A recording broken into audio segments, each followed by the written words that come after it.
I was looking in the mirror. Its reflection covers the whole room. But I cannot see you.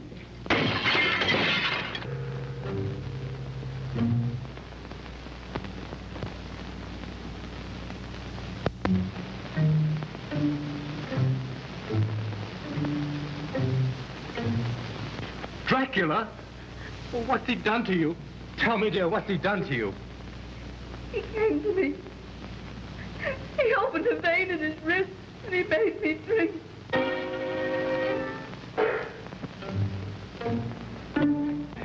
I can't die with all that blood on my conscience.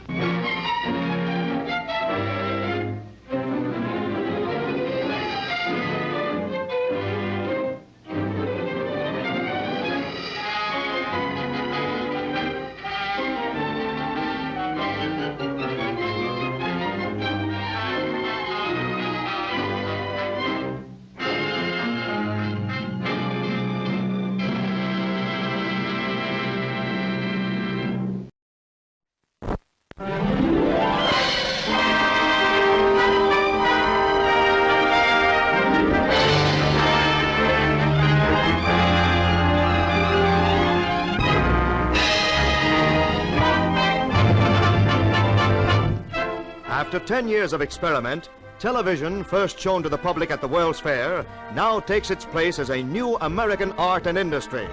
With the inauguration of regular television broadcast from NBC, one of the RCA services, set owners in metropolitan New York enjoy the novel experience of receiving pictures through the air. But an examination of the set contributes little to an understanding of the subject. Except for the screen and slanted mirror that reflects the image to the audience, it is much like a radio in appearance.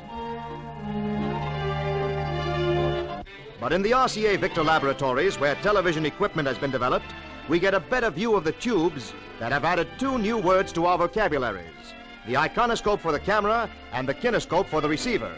The iconoscope is mounted behind the lens in this crude laboratory camera. The lens focuses the image of the experimental chart upon a metal plate in the tubes, and the iconoscope turns the image into electricity. In a nearby laboratory receiver, the kinescope tube is inserted. This tube receives the electrical impulses created in the iconoscope tube and recreates the image. As the tube is turned on, we see the pattern of the scanning beam of electrons that moves back and forth across its face over 13,000 times a second and carries the electrical impulses that create the picture. In the laboratory, the iconoscope and kinescope are connected by wire. But in actual broadcast, the NBC television transmitter atop the Empire State Building sends the program out from this antenna by imposing it on a very short radio wave, which acts as a carrier for both the picture and sound.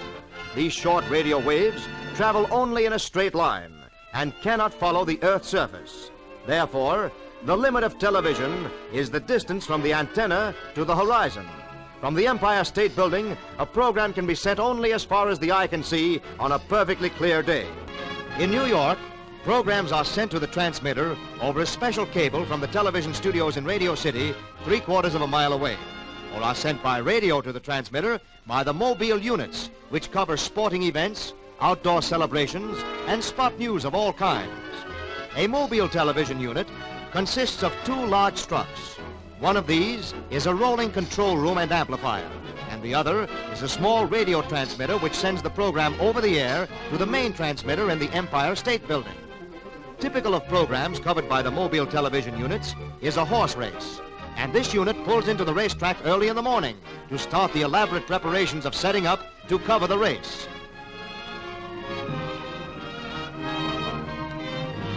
In the rear of one truck are reels of the special coaxial cable that carries the picture from the camera to the trucks. While this is dragged out, engineers raise the antenna on top of the truck from which the program will be broadcast, and the cameramen set up the portable iconoscope camera atop the grandstand. Inside the truck, equipment is tested, and the coaxial cable is raised to the roof of the stand to connect camera and trucks. With a connection made, the camera is turned on for a test, and engineers stand by as race time approaches. Then on top of the stand, announcer Clem McCarthy takes his place beside the television camera, and the program goes on the air. Judge Hasten on the extreme outside keeps stepping out of his stall, delaying the start as the 12 thoroughbreds line up at the gate. Now they're all in there and behaving nicely. Look out, they're off. Interpreter number 2 breaks in front, and as the field races past the stands, it's Interpreter on top with Suncracks in second place. The field is closely bunched as they rush to the first turn, but they've a long way to go. It's still anybody's race. Down the back stretch, Suncracks is dropping back, and as they turn into the home stretch, Albert D leads by 2 lengths with Mondu at second, ahead of a closely bunched field. Down the stretch, Albert D turns on more speed. He increases his lead. He's too fast for Monduit, and Albert D by 4 lengths is the winner. As in radio, many television programs will come from the specially equipped studios such as this one in Radio City. Here, under the bright lights required for indoor broadcasts, preparations are underway to televise an orchestral program. The special lights of the television studios are placed under the direction of the cameraman. Most of these lights are suspended from the ceiling and controlled by cords, by means of which they can be raised, lowered, or turned by a technician on the floor below. In the control booth above the studio, the program director and engineers prepare for their part in the broadcast. Here the picture and sound are amplified for their trip to the transmitter, and the quality is checked on a viewing screen. Cameramen and engineers wear earphones through which they receive instructions throughout the broadcast from the director. As the first step in the program, the title camera is trained on the printed titles, and these are sent out over the air.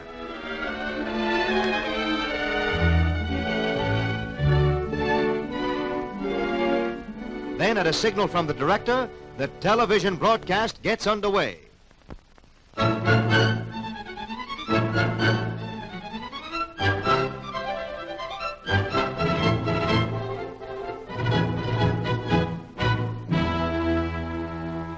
Each of the cameras used in this broadcast is making a different angle of the same scene.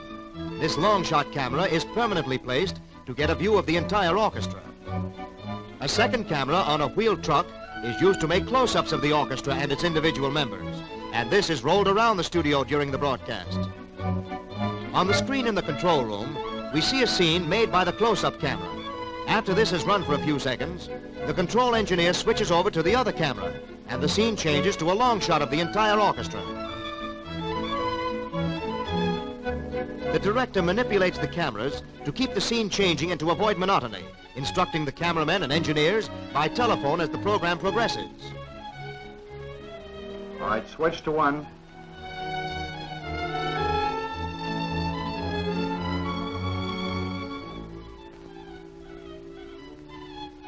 Now roll into a close-up of the string section.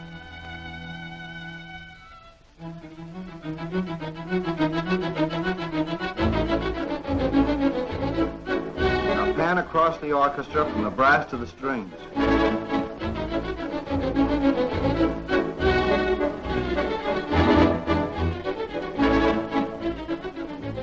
Now back to your original position and pan over to include the conductor.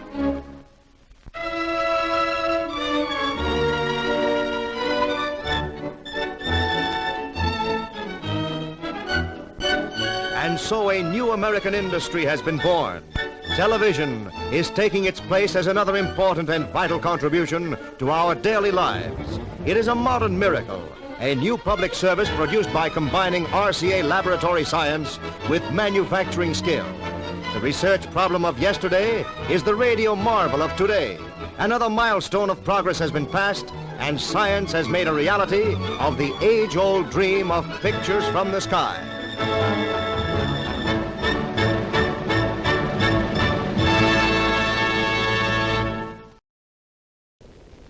From Haiti, land of the voodoo, comes the most infamous cult of all. Bela Lugosi as Murder Legendre. I see death. Master of the undead damned. The sinister power behind the white zombie.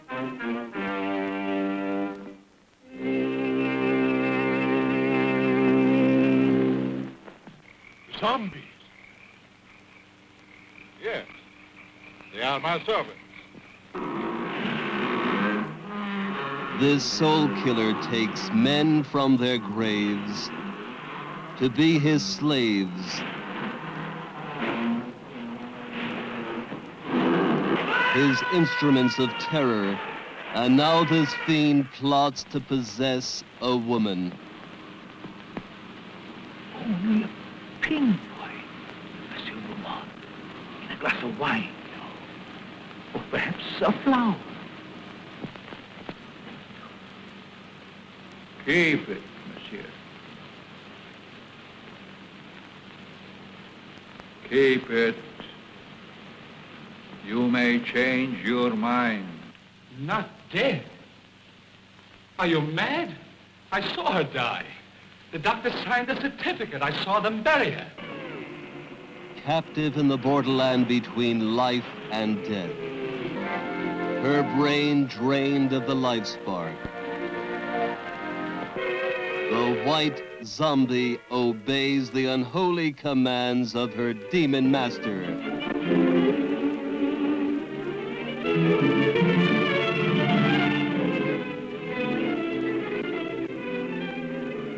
As mindless creatures carry out his cursed will, terror explodes in horror and heartquake. Zombie! Allez vite! Allez!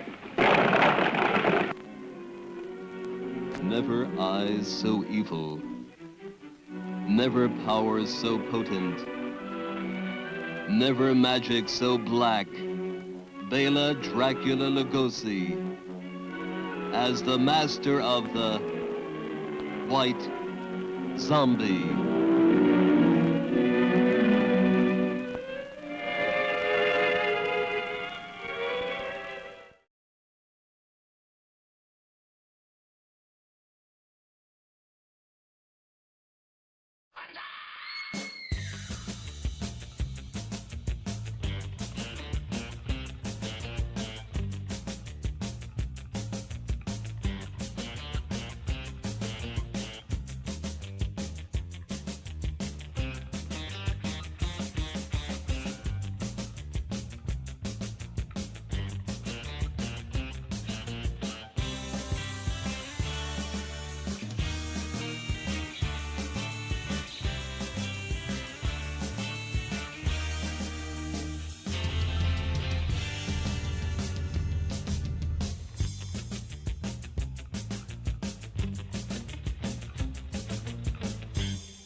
Good evening, goblins and ghouls, and welcome to the Friday Night Scream Stream.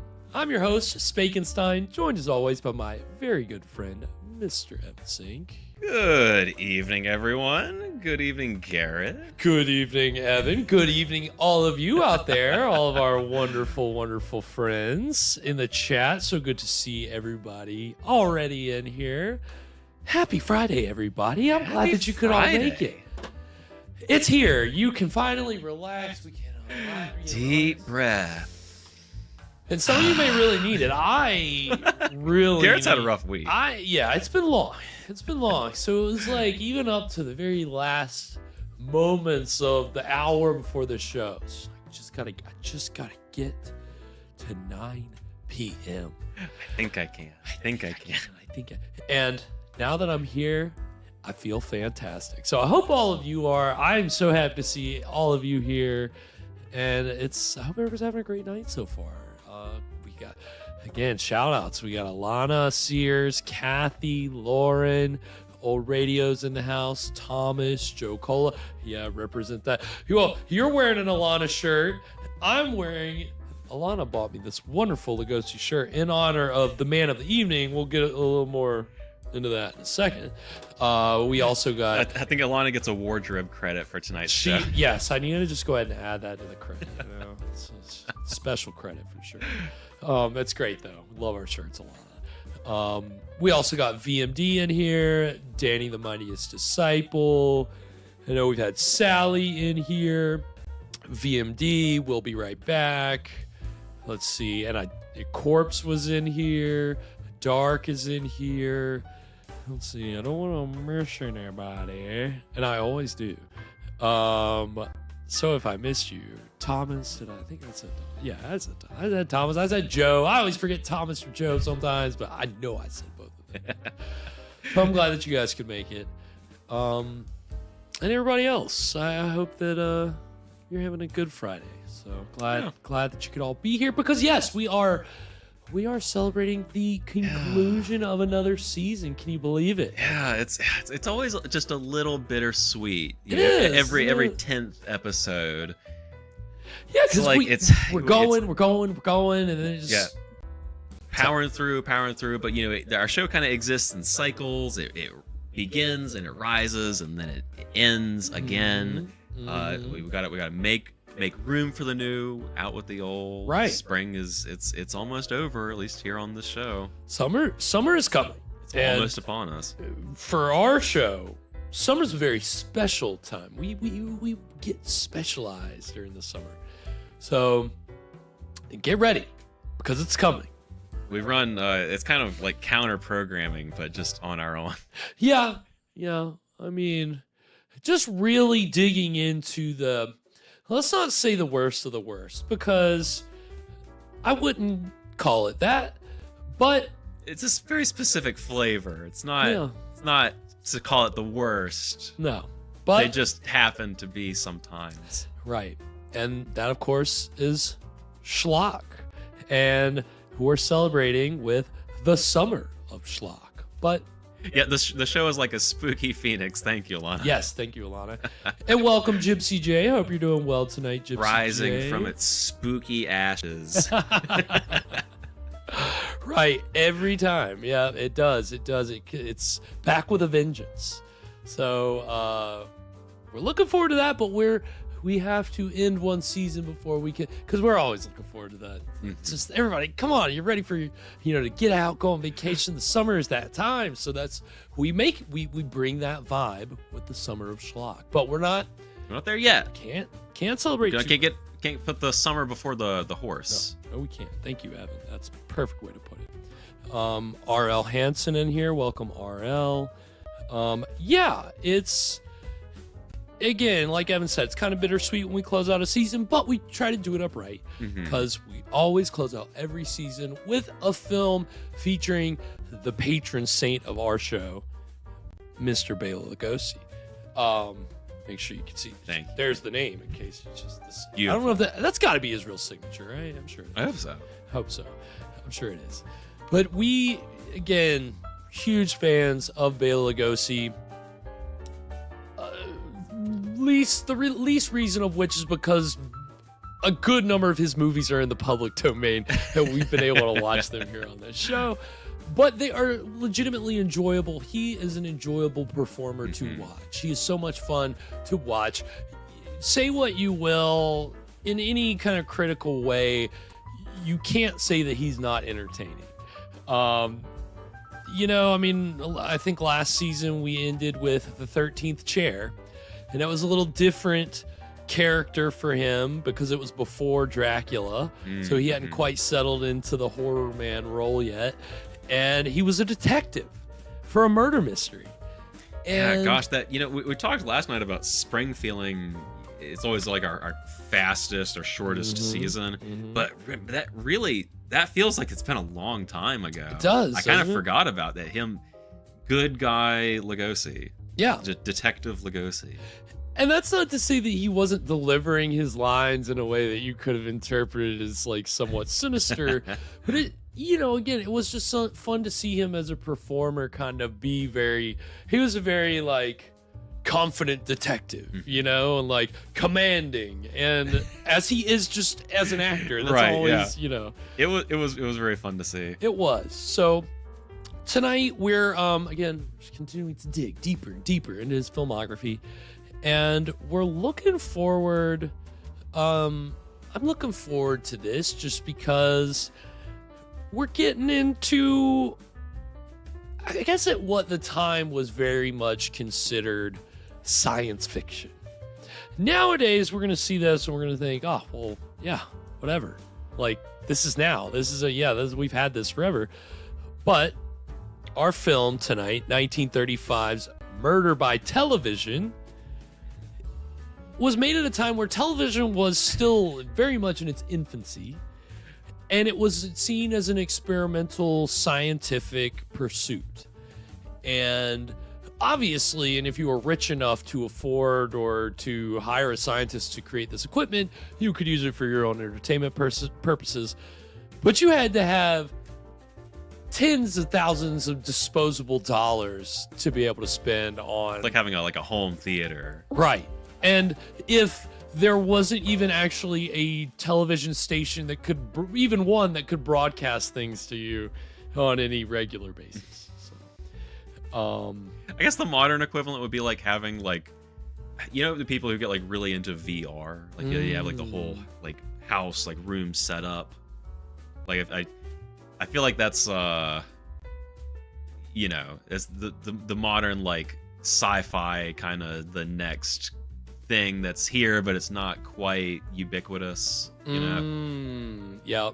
Yeah, no, that's true. I think that's funny to, again, the way that we can view something decades after the fact and be like, oh, well, you know, yeah, like you said, the ubiquity. But at this time, again, this movie was kind of seen as science fiction because you know, and I don't know it's murder by television, or I hope we get murder by television. Sometimes do these titles over deliver? Maybe a little bit.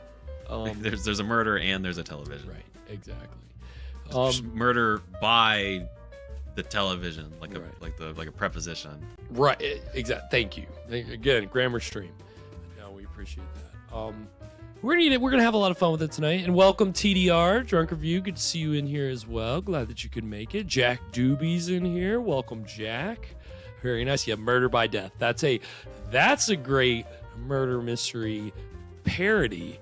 Which, if you're a fan of like Clue or, you know, Monty Python or any just kind of very like fast-paced kind of humor, Murder by Death is one of those great spoofs of murder mysteries where there's like a joke a second and you have to watch it multiple times to get all the jokes. Love dense movies like that. Dense. That's a great word for it. Good for rewatches. Exactly.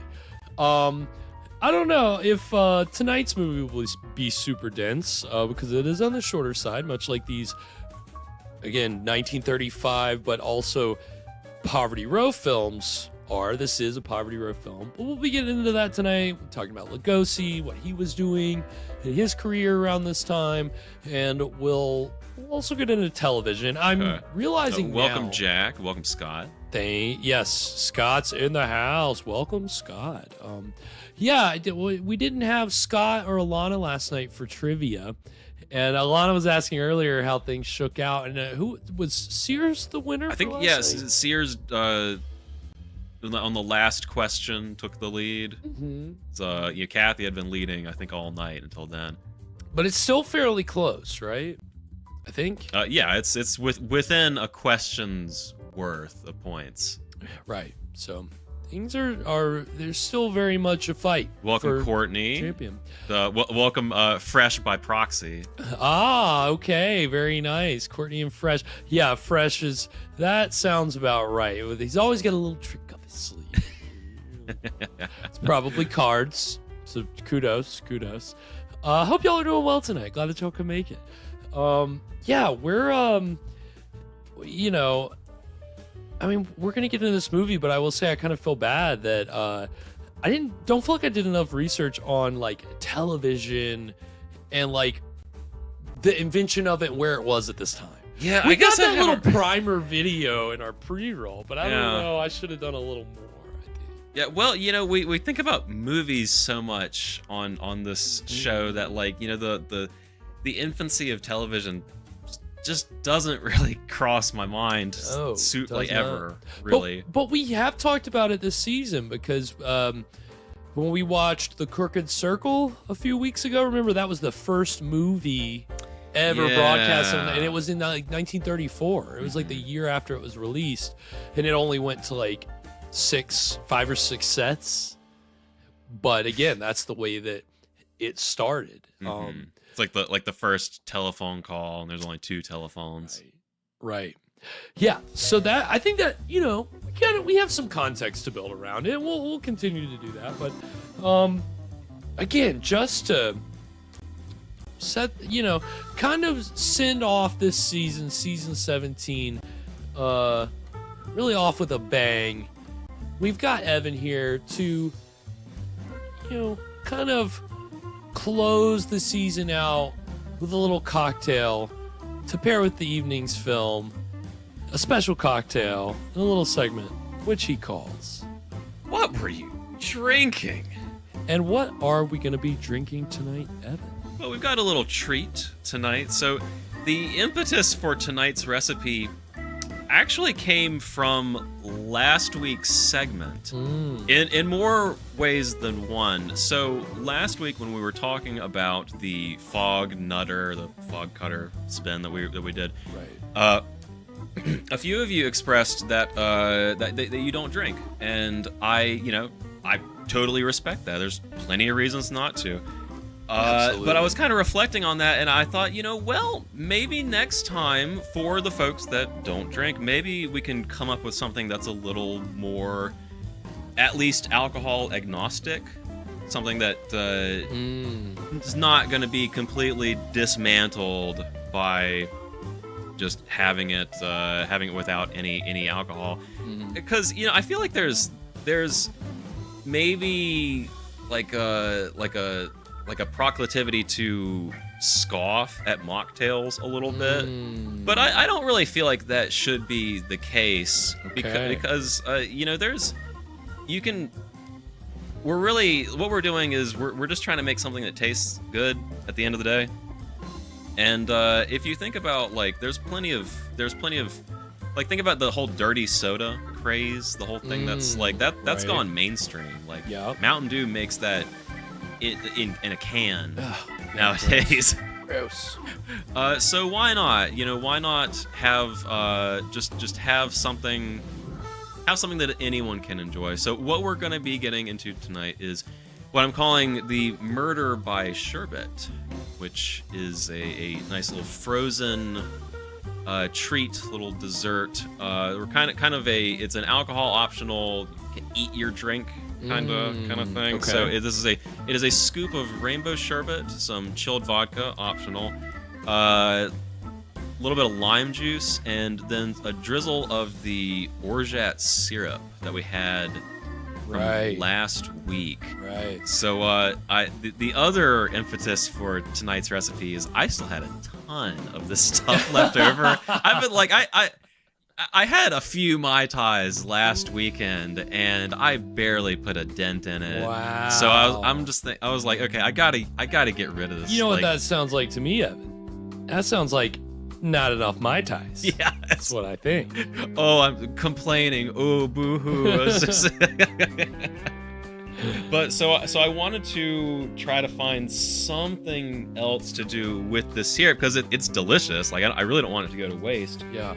So I thought, well, maybe as like, I thought like maybe an ice cream topping, and then I thought, well, sherbet. We're getting into the warmer months. It feels right to have a sherbet, because this. Garrett, are you much of a sherbet guy? I don't eat very much of it, but I don't have anything against it. Like, I feel like about it the same when I've way. had it. I feel about the same way. Like, I like it. I enjoy a good sherbet, but like, it's not the kind of thing I like think to get for myself like very often. I feel like if I'm feeling some kind of frozen thing, I'm probably just gonna reach for ice cream. Right. But yeah. The beautiful thing about doing this program and this segment, and if you're following along, if you're along for the journey, you kind of feel the same thing, is that we're getting out of our comfort zone here. We're just trying stuff every Friday, because that's just fun. That's what we do. There we go. So I'm mixing this up right now. I couldn't, I like to pre-make these when I can, but when I'm dealing with cold stuff, I kind of have to just serve it up as soon as it's done. That's good. So, I'm definitely excited for this. Wait, you said, yeah, you listed all the ingredients. Friends. Okay, I'm excited for this. Yeah. We'll see. And yeah, I mean, you know, I guess the only sherbet that I've really had anytime recently would be like cherry. You know, when I make that punch and I put the cherry sherbet in there? like it's a great like party, New Year's, Yeah. Halloween, anytime you need a punch. Right. It's probably same. That's probably about the only time I get it is if I'm hosting and I need to make like a punch. Right. Okay. Yeah, I mean, but it's good. I'd say we're done. Oh yeah, and I guess the the orange, like Gypsy said, the orange sherbet. You know, you get the they're not creamsicle pop. You know, the orange push pops. Isn't that just sherbet? Isn't that what that is? That's just a sherbet. Right. See, I can't even pronounce it right. I don't even know. So I don't eat foods I can't. No, that's ridiculous. That's so stupid. Yeah. All right. This is taking a minute, but I think it's going to be worth it here. So it better be. You think? You'd think. All right. Coming up. Order up. Right. Oh my God, that is gorgeous. Okay, Evan. I see what you're doing. Careful the drip. Thank you, sir. Right. There you go. This thing is.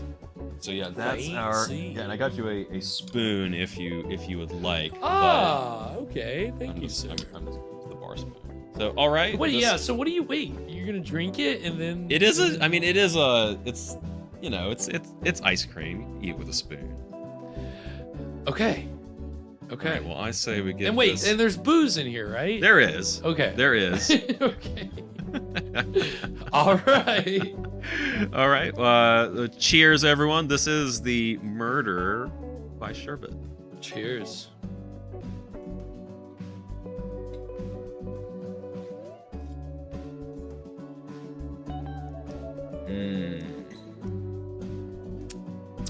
That's good. That's good. Delightful. There's this is like an adult dessert, right? It is, yeah. It's got like not a bitterness, but it's not like super sweet.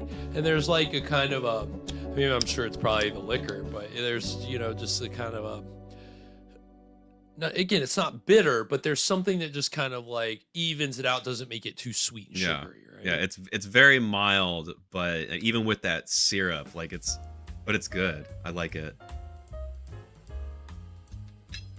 I'm gonna be. It's very good. Trying not to smack my lips I was too feeling much. bad. I was like, I hope I'm not. Yeah, I'll try to eat it quietly. Don't want to turn this into an ASMR stream. That is not what we do here. So I'll try to avoid being too expressive with my eating of this, but it is delicious. So very well done. And I see that you also, I guess you were still needing to use the mint from last week. I actually got some more mint. The mint doesn't it doesn't keep as long as I bought like a bunch of limes last weekend. Okay. I knew I was gonna need them. This is so good. Like I just even sitting away from it from a little bit, it's just like I'm still getting the taste. And I'm like, that's good. Mm-hmm. So I just want to keep eating it. Creme de menthe over vanilla ice cream. That sounds pretty good. Ooh, okay. I like the sound of that.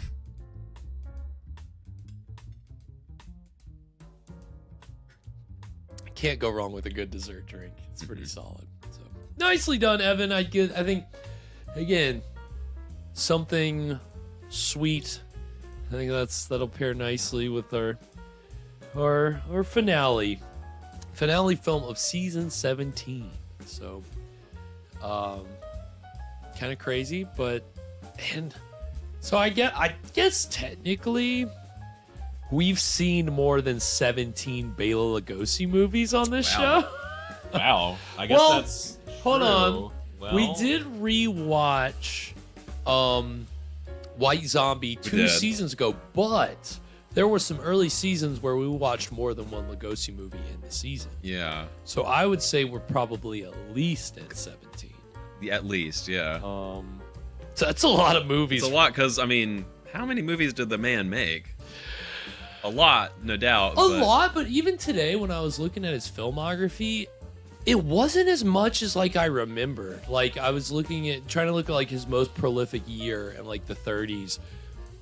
Like for some reason I told myself that it was like 12 movies or 30. I don't remember whose filmography I looked at where they had done something like that, but Lugosi, it's like 6 or 7, which is still a lot. Don't get me wrong, but it wasn't crazy either. And we'll get more into that because his career went through some interesting fluctuations during the time tonight's movie was made and like after.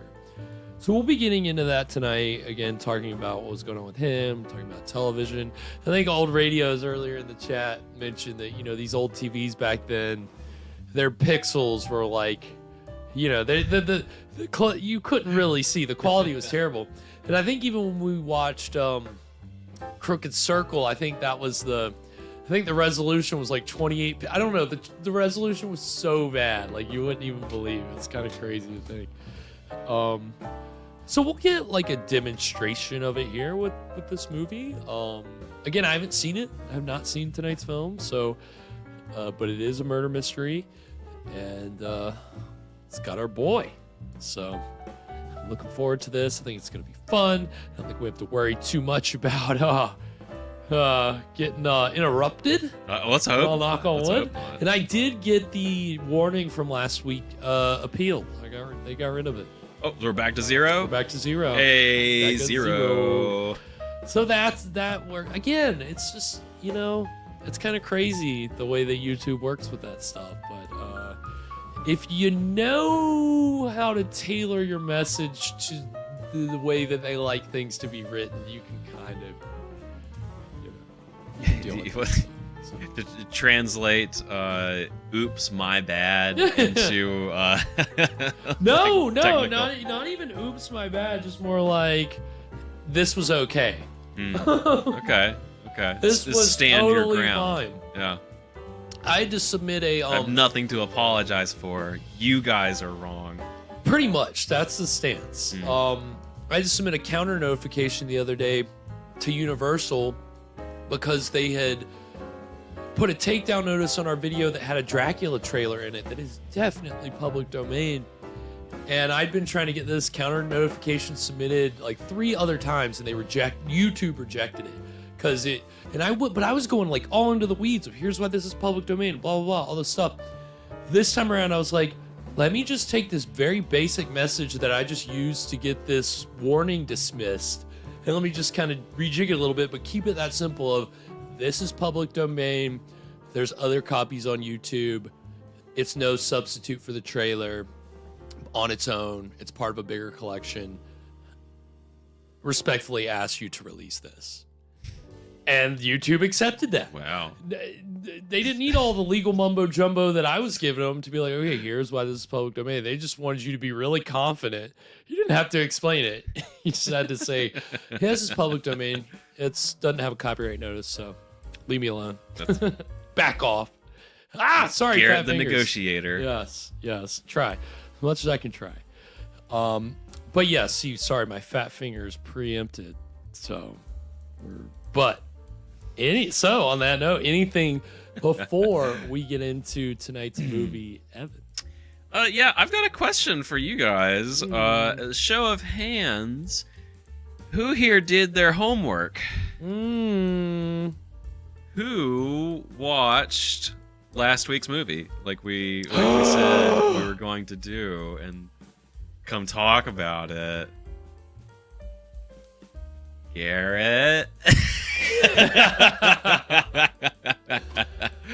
I completely forgot about the homework. Oh no! I'm going to get an F. Dang it. You're going to have to go to Summer of Schlock School. Oh no. Actually, that sounds pretty fun. I think I cool. actually would have had fun at that school. Kind of a ghoul school. There was a ghoul in. So that was last week. Yeah. Yeah, damn it. No, I didn't, but you did. I did. I went back and I watched Murder Mansion. Okay, no spoilers. How was it? I actually really enjoyed God it. damn I hate that we got interrupted because it was so just. It reminded me of like a soap opera. Like it was just really like over the top, but they're playing it really straight. The score just made me crack up because every time anything would happen, they started playing the like Halloween like ambient noises record. Like something scary would happen on screen, and you hear this witch go just like a billion times throughout the movie. Oh, that's fun. It was. I mean, and you know, I don't want to. Don't spoil it. No I will watch spoilers. it. No I will spoilers. I'll try to turn it in late. Yeah, Yeah, I enjoyed it. Okay, I'm stoked. I hate we missed it last week, but I'm excited. I'm excited to get to see it. And you know, and what we could start doing, because like that was a movie where technically I could have premiered it, and like we would have everybody could have watched it. We just couldn't be live on there through video. So maybe what I could do when that happens again is upload the video later on its own, and then I can watch along and just chat in the chat. Kind of do it more just hanging out with everybody watching the movie. That could be a way to try to get those in, because you know I hated that we couldn't get that. So now, thank you, Evan. Thank you for reminding me about the homework. Yeah, I'll get on it. Yeah, well, another time we'll talk about it. We'll have to. Oh my gosh! All right.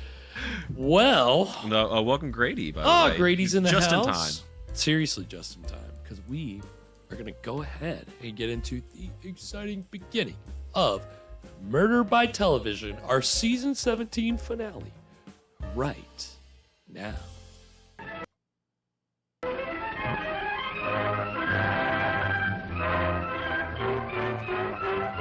With Bela Lugosi. Yeah. Not starring. What does that mean? If he's a butler, I'm gonna lose it.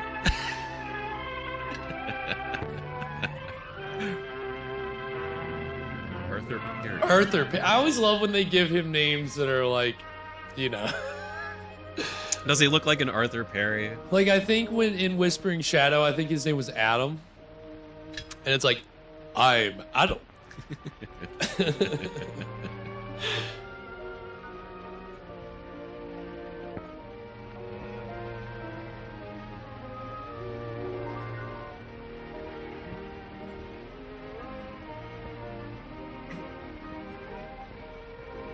Yeah, Grady, you and Fresh in the No Homework gang.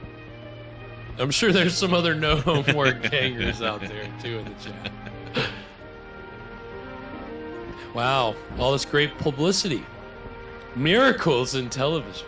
Man, I have like a recurring nightmare where I haven't done my homework. I'm glad I don't have those. Have you been holding that wire to the coast open? Mine are about being in a swim meet and not being ready. Or like, I've got the big exam. I haven't been to a single lecture all semester. Were you able to pick up Professor Howland's test? Yes, sir. The reception was marvelous. The images were much clearer than we've ever been able to televise. It came through on the micro shortwave and was using about 280 lines. All right, thanks. Goodbye. This should convince you we've got to fight to maintain our position with any weapons we can utilize. We're caught out on a limb, but we're going to fight for what we've got, and more. What are the chances of our engineers hitting upon the same idea? Remember, he hasn't even protected himself with patents. We knew that when we offered him $5 million for the rights to his discovery. This latest invention You gotta fight is what we've for all your been right. afraid of. We're coming out To on top, TV. but we may have to prescribe a drastic cure for... Did you send for me? Yeah. Come right in, Grayson. Gentlemen, good afternoon. Very serious, How do you very do? serious. Hey, you. Cigar? Thanks. You realize it's possible for a man of experience with brains and ambition to go far in this business? Well, I've got the ambition. We've got to be ready for any eventuality. One jump ahead of the other. We've picked you for a definite job. It's worth almost anything to this company that you make it worth. You can be valuable. A supremely valuable man. I want you to kill a guy. And valuable men receive their just rewards on Earth. Not in... Certainly. From now on, you become a sort of employee at large. Understand? Yes, perfectly. You're interested in getting... The less we know of the details of what you're doing, the better. We want you to be a double agent. We want results. 2 old-fashioned cocktails, darling, please. And 1 dry martini for Dr. Schofield. And be sure it's very, very dry. Hello, Schofield. Hello. Oh, I'm sorry I missed you yesterday. We docked last Saturday, but I had to run on to Washington for a few days. Are you going to be here long this time? Washington. I'm sailing again on the 20th. Another criminal case? No. There's a conference of brain specialists being held in Berlin, and they've invited me to address them. It's weird, the way you can diagnose a living brain. All the credit should go to men like Jim, who devote their Yeah, time Jim, and see, money to that's like develop where the devices we use. again, at this We may time, they invent probably things, saw this as like but when you fellows get hold of them, It's you pretty use them crazy for when an you think about entirely it to go, different like, purpose. we're gonna have a No sense you're screen trying to hide your light that under a really barrel. magically All Europe's wondering what shoot this images latest to. development of yours is going to do to television. That reminds Beam me, in dear, these pictures here's the right in wire your I home. just received. They picked up the test in Vancouver perfectly. Oh, that's wonderful. All the way to Vancouver? Wonderful. Congratulations. This sounds like a meeting of the Mutual Admiration Society. It can't be that you 2 giants of the scientific world All are right, tell the embarrassed at sight of a children, little girl I like love me. you and good night, Bear. You be sensible, too. You think I'm sensible even if Mother doesn't, don't See, you, Doctor? screen streams for the kids. Now, be careful. Your professional reputation is straight. Very charming. Thank you. For the children. But Tell Howard must realize Eve that when he begins televising a regular Here's our schedule, man. he's liable to run into difficulty. I think he was a big cigar smoker in real life. In what way, sir? He may not be so fortunate in securing men like yourself when he increases his operating staff. I don't think there will be any difficulty. You'll admit there is always the possibility of an employee becoming disgruntled over some fancied injustice. Dissatisfaction always leads to temptation. There's always purchasers for valuable secrets. So this is a rival company? I see what you These are like the Wild West days of television. This is wild. However, I doubt you'll be able to convince Forgetting Professor that Howard. that's the stakes here. These Because they're talking about you better It's not betray the company, or we need you to go spy on them. Right, Like right. the cutthroat days of television. I mean, dude. yeah, the corporate espionage. Oh, hello. I mean, I guess, Packet. I mean, Yeah. it would be like, like big tech companies nowadays It's Time spying Magazine. on each other. I think it was Old Radios said last night, made a comparison to what AI is today. Yeah. Television was back then, seen, viewed as by the public.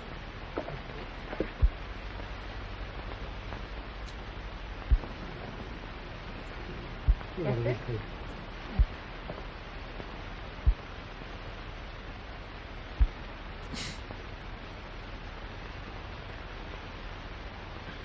What? Mm-hmm.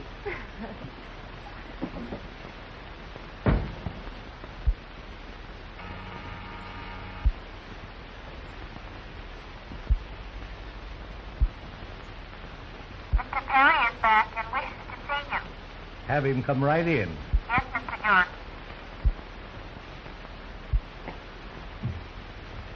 I gotta post up. Well, well.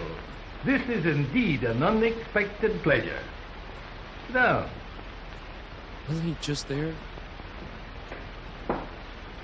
This is a different, smoky wood-paneled office. Been doing a little thinking? Yeah. You weren't able to convince Howland. No, but I thought maybe we could, Talk things over? yeah. and come to an understanding? Perhaps. Would $100,000 be any inducement? Play cool, play cool.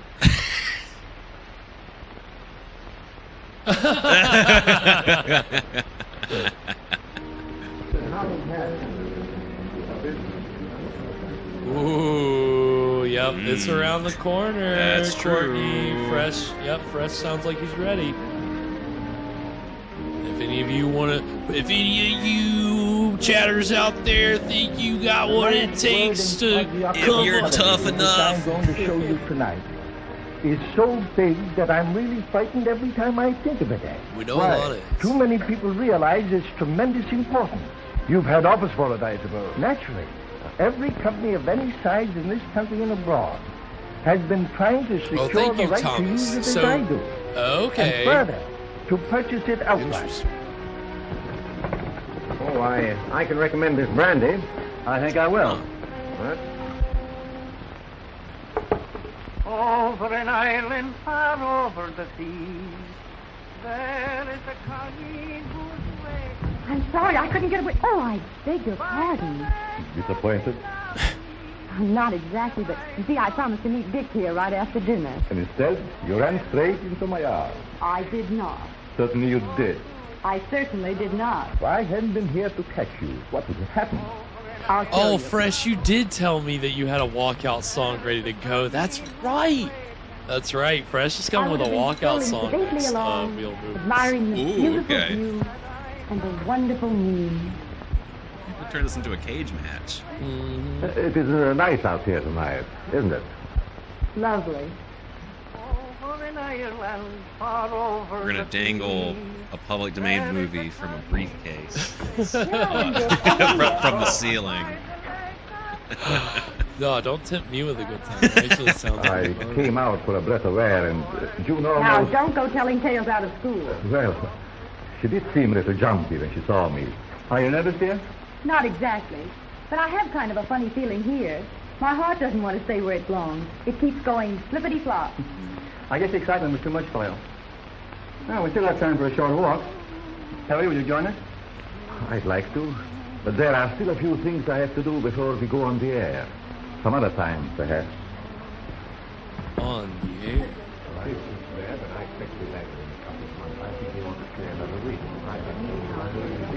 Very, very interesting, isn't it? Sorry, Missy. Thumbs all fingers. It doesn't matter, Arling. It's all right. When wine is filled with accident, steps of disaster hasten. Stop that nonsense. Pick up that glass before someone is really injured. No matter what happens, Arling always has a proverb.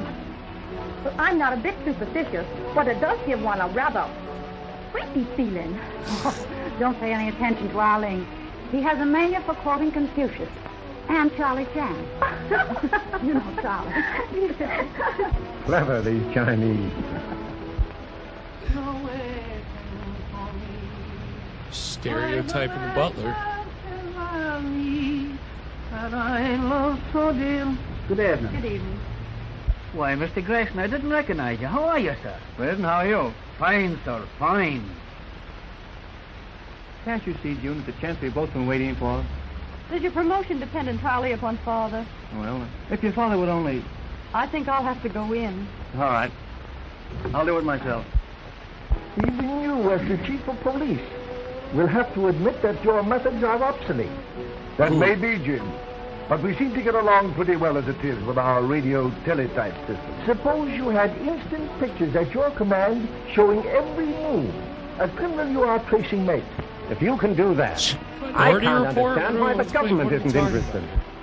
Government officials will be watching tonight. Big Brother? Not only This is in some Big Washington, Brother stuff. but in widely separated points throughout the country. I'll admit it should be of great interest to them. After the broadcast, I have a greater surprise. A further development which you will hardly believe until you see it. You make me very curious. It is my hope to be able to prove that television is the greatest step forward we have yet made in the preservation of humanity. It will make of this earth the paradise we've always This does sound like visioned. those But what I've those never seen a-holes are saying right now about AI. That Mendoza says I he think must this is see. the single greatest He thing. knows no answer. What? Mendoza? Our gentleman is in the reception room. Every Thanks, aspect Arlene. of It's life. gonna You probably degrade, won't do. Certainly. degrade. We never should have invented the TV. Hurry, there's a gentleman here named This is Mendoza. all. This is Do fault. you happen to recall him? Machines! Shall I see him for you? That's not necessary. I'll talk to him for a few moments. It's nearly 8. I'll flash you from the laboratory when I'm ready. Mr. I Howard? love the trash talk, Yes? Alana. I am sorry for to it. interrupt at a time like this. I represent a group of men that are very anxious to purchase your invention. I'm sorry, Mr. Mendoza. It is not for sale. The They are TV prepared to bros. pay That's who all these anything you old ask. guys are. I'm not asking anything. In that case, Mr. Holland, I must insist that you do not go ahead with a demonstration you are Oh, that's a planning. good one over this evening. is. Just whom do you represent? I am not at liberty to tell you, but I assure you they are a very powerful group. Then there's nothing more to be said. Good night, sir. Good night. Yeah, there's a lot of like corporate, like shady interests. I'm intrigued.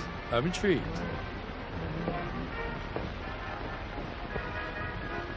Whoa. Wow. Flat screen. Wow. It's a big TV. That's pretty big. Ah!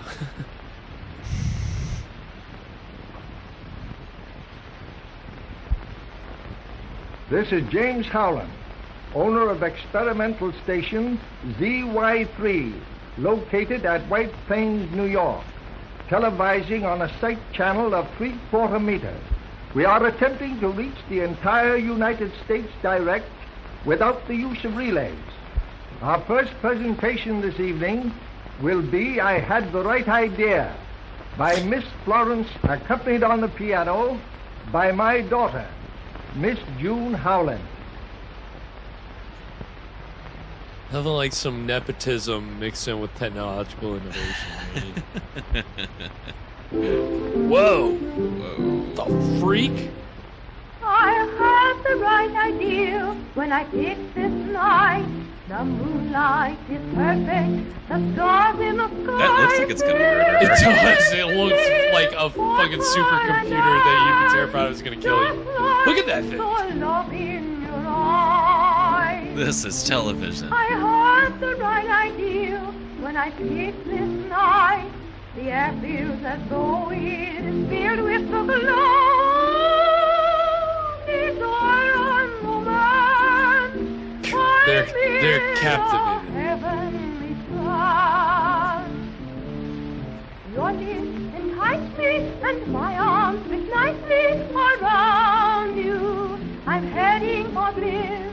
When words and feeling are spoken, within the consummation of a very first kiss. Oh, they got a fade and everything? Oh. When I kiss this night, to tell you I love you, I think you're divine. And I want you to be forever.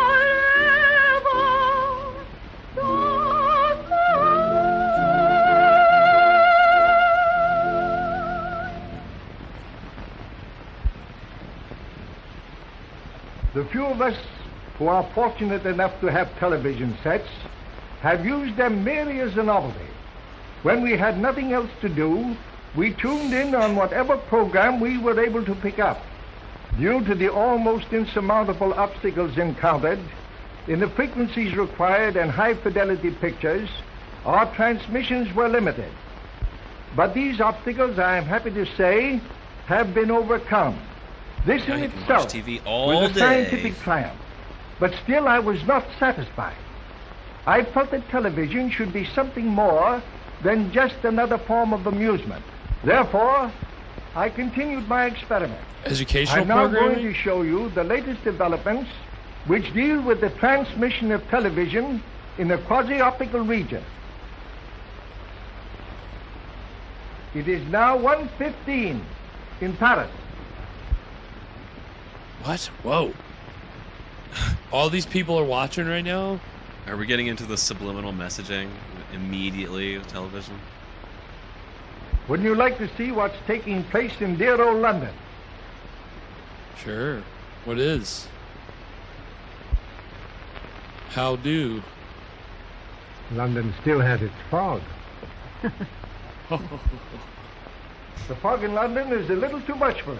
Let us try the other side of the world. There's a spot that's very fascinating.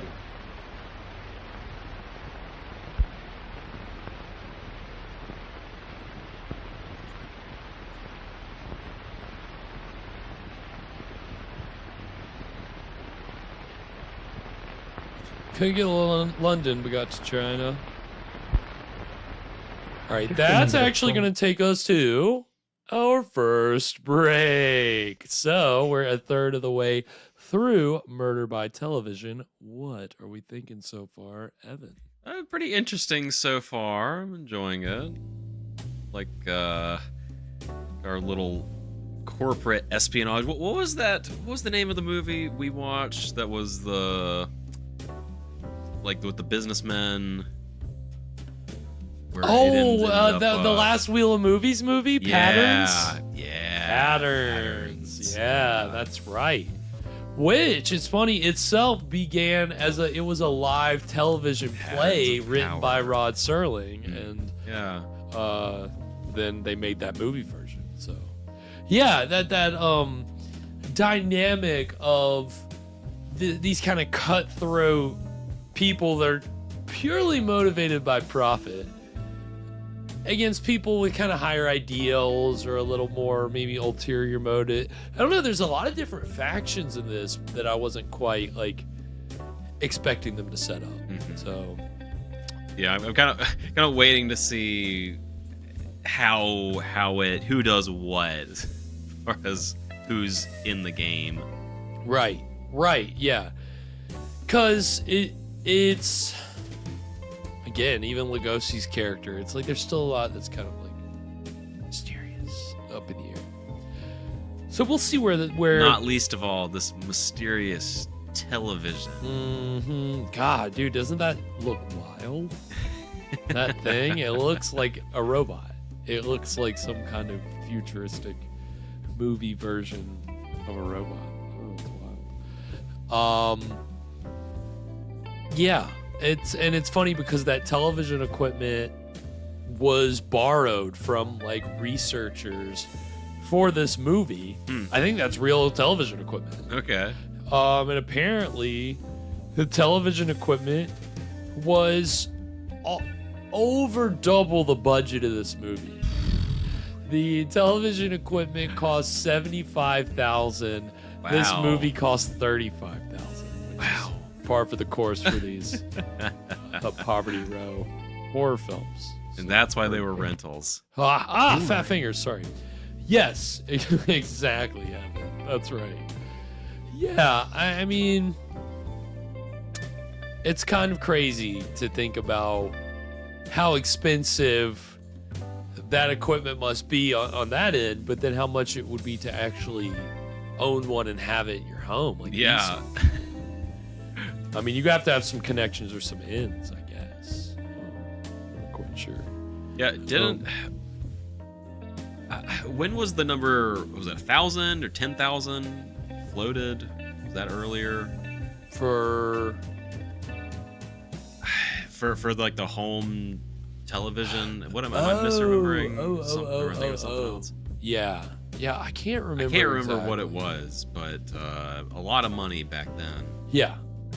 A truckload, and it's interesting. I mean, again, not a high budget, but then again, not much of a cast. Although the maid, who we just kind of saw briefly in some clips there, is actually played by actress Hattie McDaniel, who was the first African American Oscar winner, won Best Supporting Actress for Gone with the Wind. Of course, unfortunately, playing a very stereotyped character. And so, she didn't have it easy from either point of view. Whether she had to deal with segregation, she had to deal with discrimination. But she just wanted to work and do what she loved. She wanted to act. And she was able to achieve that high honor at a time where it was, you know, things were still incredibly terrible. So the fact that she could achieve that, even with a role that, you know, people don't necessarily look too kindly on, but it's a great performance. I mean, you know, she does a great job. But so I'm sure she'll just kind of be reduced to stereotype here, much like the Chinese butler has already been, and the Irish cop who was singing the little Irish folk tune and walking, you know, doing his beat, I guess. So, you know, that's kind of par for the course with, especially when you, like, you know, go into the mid-30s, you know, these murder mysteries. They have to fill, this is their comic relief. This is what you get. And then, you know, mysteries to varying degrees. But we'll see. We'll see how this mystery plays out. Nobody's been killed yet, but I think getting to it. So we'll see. But we'll see. I still want to see this, not just some corporate espionage, cloak and dagger. I want to see. I didn't get enough laser beam. Didn't get my laser beam fix last night. I want to see a murder by television through the airwaves. Right. Yes. I mean, come on. That's what we're all here for. This is where the sci-fi goes. We'll see. We'll see what they can do. We're getting into our little break here, and Alana. Yes, when Alana went to Los Angeles a few months ago, one of the cemeteries she visited had Hattie McDaniel. It was a memorial. I don't know if she's actually buried there, but Alana sent us some great pictures of that, which we got to look at then. So that's right. It's always, again, and Bela Lugosi. And Lugosi. Yeah. And our man. So look at that. Now, you know, they were in a movie together, Murder by Television. And Lugosi at this time was kind of at a crossroads in his career. The horror thing, if you want to put it that way, was he'd been doing that for about 4 years by this point.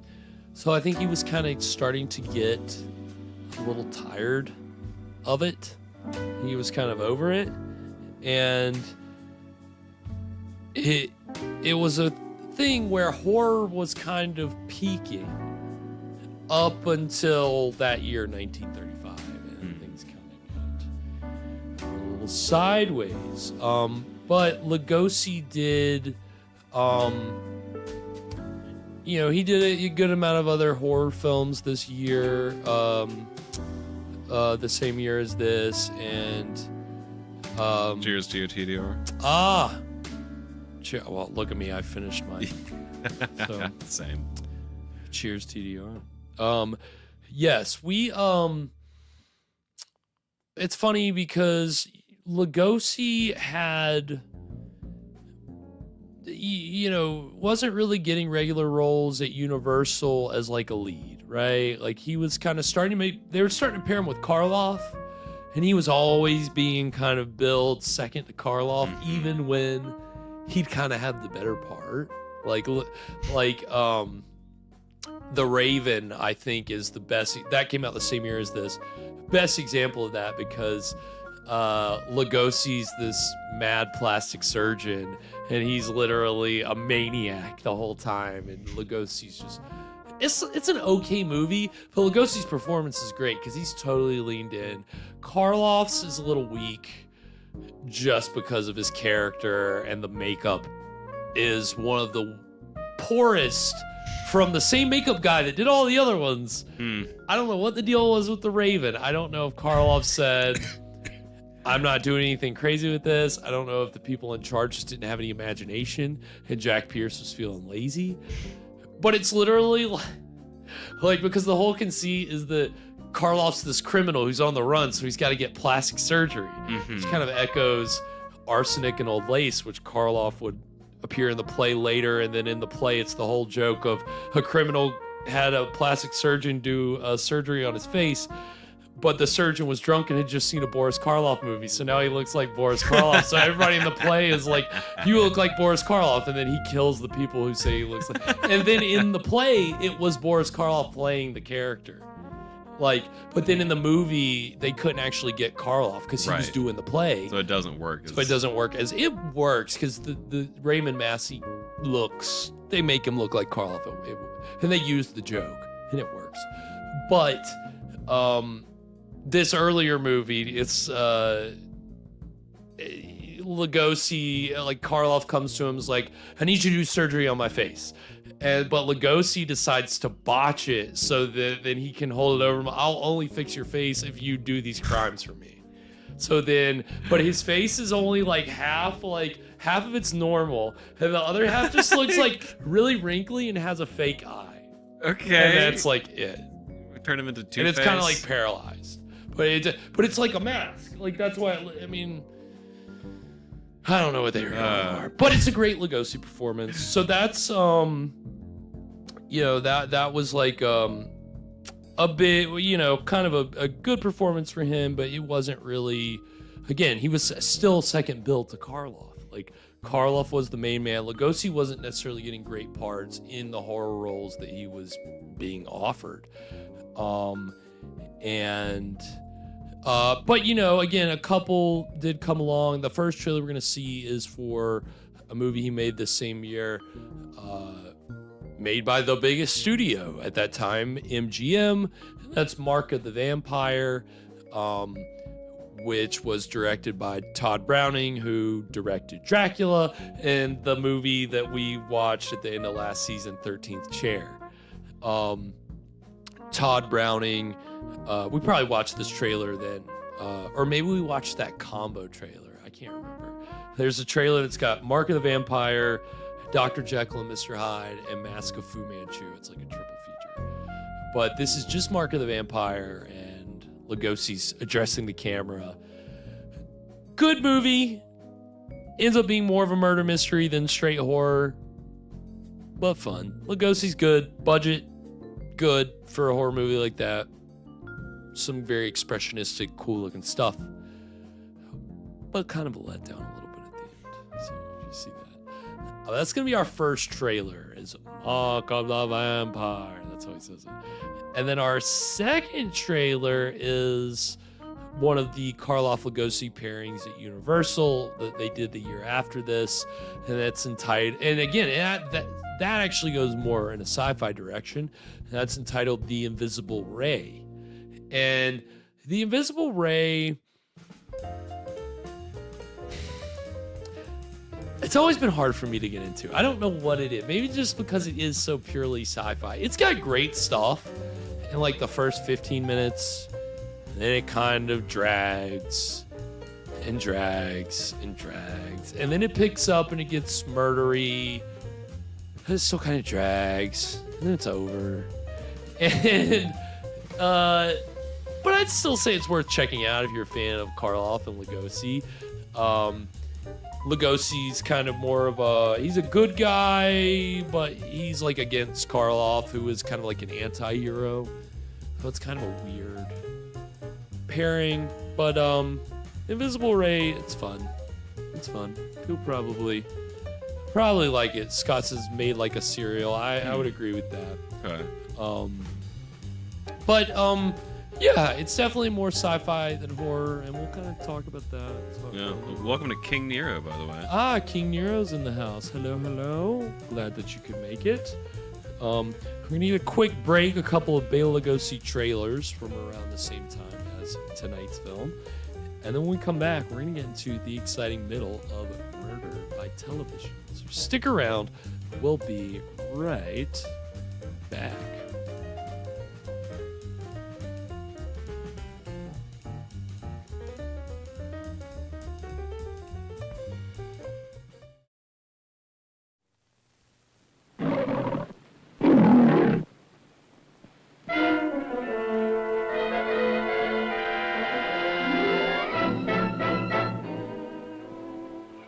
No one leave. No one let your peril.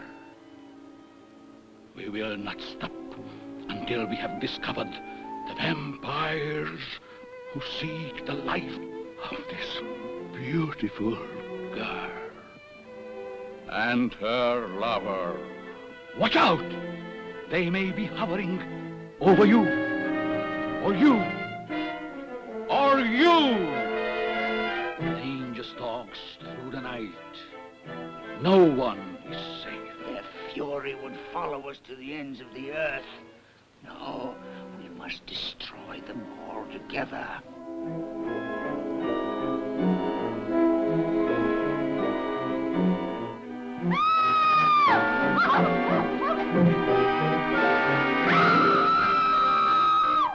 Scourge of mankind, they shall be found. I hereby summon to this place next week every person within the sound of my voice. You shall be judges of this eerie conspiracy. Here we shall meet Lionel Barrymore, Elizabeth Allen, Bela Lugosi, Jean Herschel, Lionel Atwill. Mark of the Vampire.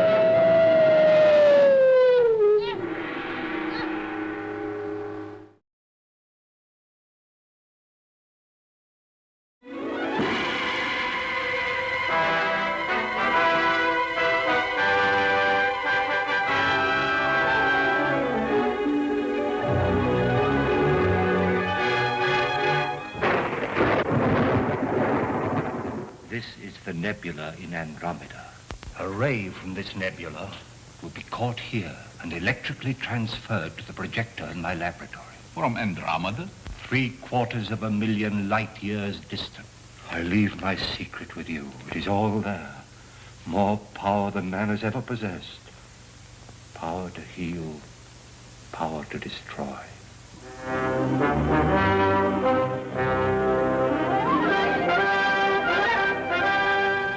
You're poisoned. Poisoned? And everyone I touch is poisoned. They die.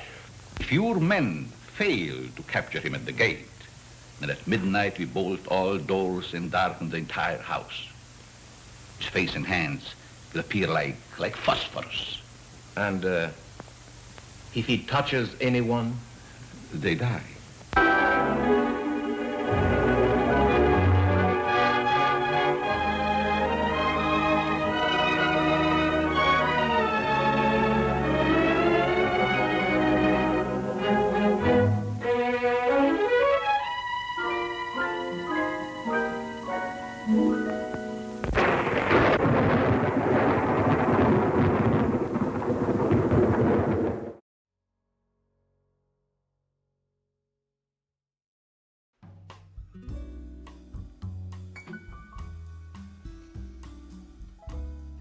And we are back. So that was the trailers for Mark of the Vampire and The Invisible Ray. Everybody loves Invisible Raymond. Not in that movie, they don't. Kills you with his touch. Yeah, it's again. I mean, that's one of those movies where, at the very least, Lugosi's getting a chance to kind of not play a boogeyman or a madman, or he did have that goatee. He did. He was playing a man of science. Oh, okay. But again, so I don't know. It's this funny thing because when I was looking at his filmography today, between when he did Dracula in 1931 and tonight's film, or even up to Invisible Ray 36, there's a good amount of horror films. There's not a shit ton. It's not like all he did. But clearly he, anytime he could get a role like that, I'm sure he was happy. Because, I mean, that was not his thing. He had cast to play magicians and hypnotists and, all these things, and on top of horror roles, on top of more, he'd play like commanding foreign authority figures. Like, he had a decent variety, but I think that he felt boxed in. But what we'll talk about later is the fact that, Hollywood kind of met him where he was at the time, and it didn't really work out for him. What do you mean? Save that for later. We'll I'll get into that. We'll see. But We'll see. again, that idea of you're someone that you've already had a very long career, which Lugosi was making films in Hungary back in like the teens, right? He was a star in Hungary, okay? And then he comes over here and he has to work his butt off, and then he kind of gets associated with this one role, and it's like, I'm more than this. I should be a leading man. I should be doing things great. I'm a great actor. Yeah. I shouldn't just be fourth, fifth, sixth fiddle, or like the boogeyman antagonist. Like, I'm more than that. And so he got the chance to, kind of test that. And I mean, the roles that he played that weren't horror roles throughout his career are pretty good. It's not bad. We'll get more into it. Later. Yeah, Jenna, I don't know. I feel like I've been sick. Every time I get sick, my like voice gets drawn way down here, and I don't know. Maybe I'm just not. I'm feeling well for the first week in like a while. I don't know. What were you drinking? Yeah. No, I'm glad that you're healthy. I'll never forget that there's back when we were doing the spine tingling tales, there was one episode of that where I was sick, and it had that effect where it actually sounded kind of cool, but like I felt like James Earl Jones. It's just in the recording studio.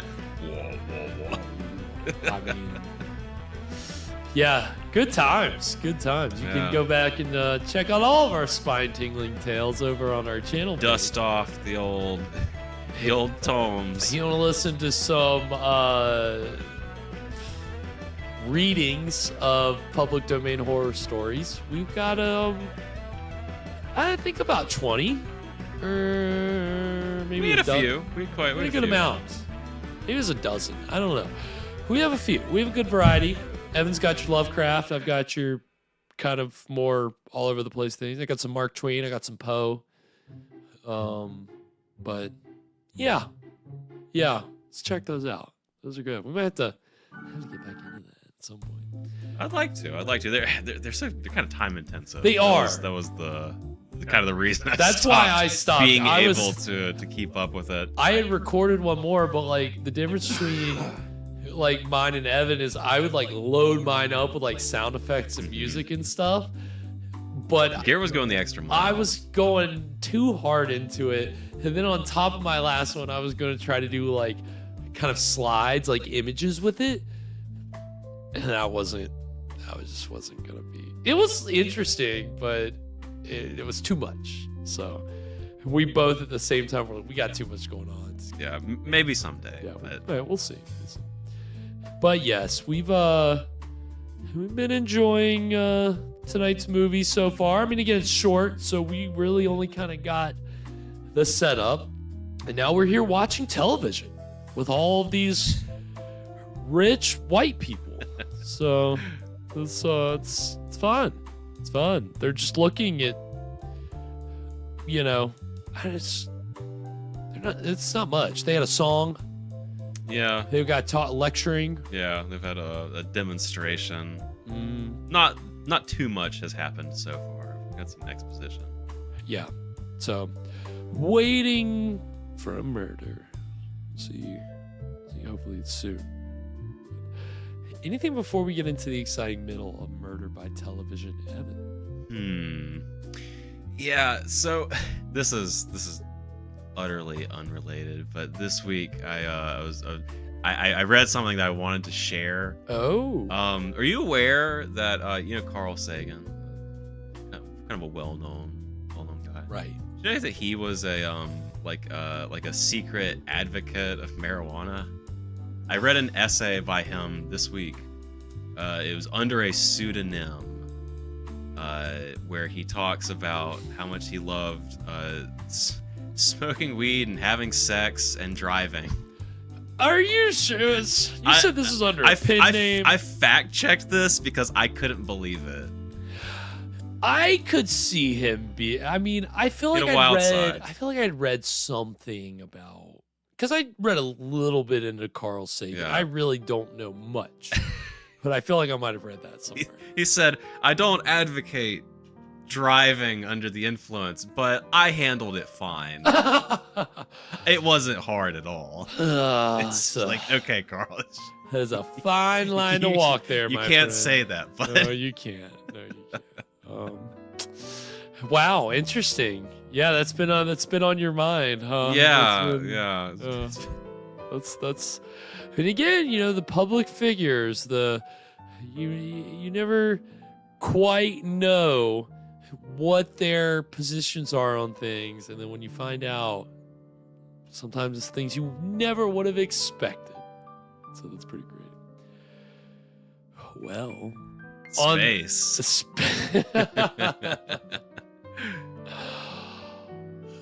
On that note, we're going to go ahead and get into the exciting middle of Murder by Television. Right.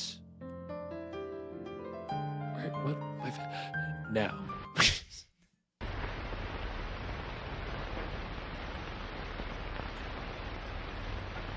I think this guy said, I got to go make a call. Right in the middle of the program. You know that new sound you're looking for? Africa is a very interesting place about which we know very little. The natives of Africa years ago were indirectly the cause of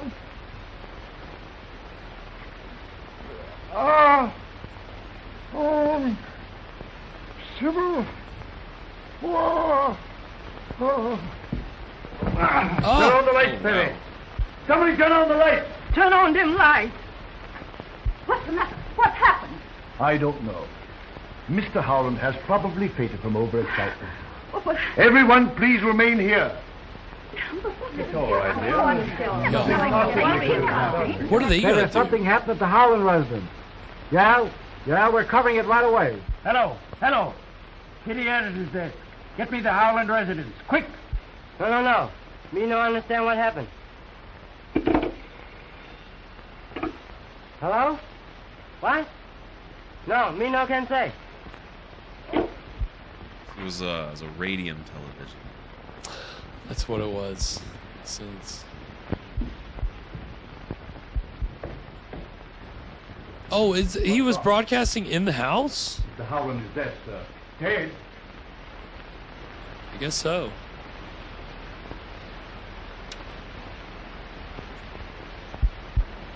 He was just on the other side of the wall through it wasn't ready yet, so they had to fake it for the investors. That's what we're watching, a big ruse here. When did you leave the drawing room? He's faking his death During to the get out, televising having of to pay China. the investors back. It seems to be out of focus. Deliver. I thought something was wrong in the laboratory. Something was. TV is just Is that thing still turned on? Not really. No. Who shut it off? I don't know. Did the Pictures watchman let you up here? live over the air. I didn't see him. Yeah, right. Yeah, right. Of course. You couldn't be mistaken, could you? I said I didn't see him.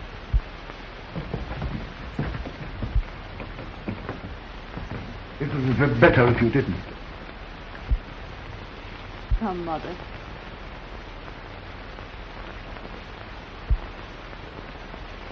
It looks to me like... Just a moment.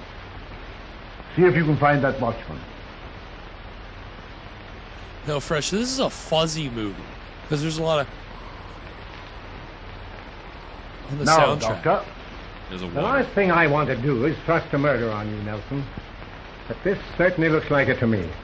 You believe that the blow on the head caused his death? At the moment, I'd be blow inclined to say on that the it head. did. What's that you have there?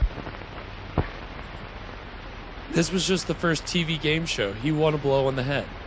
Some papers that were on the floor. Is there anything missing? A special cure.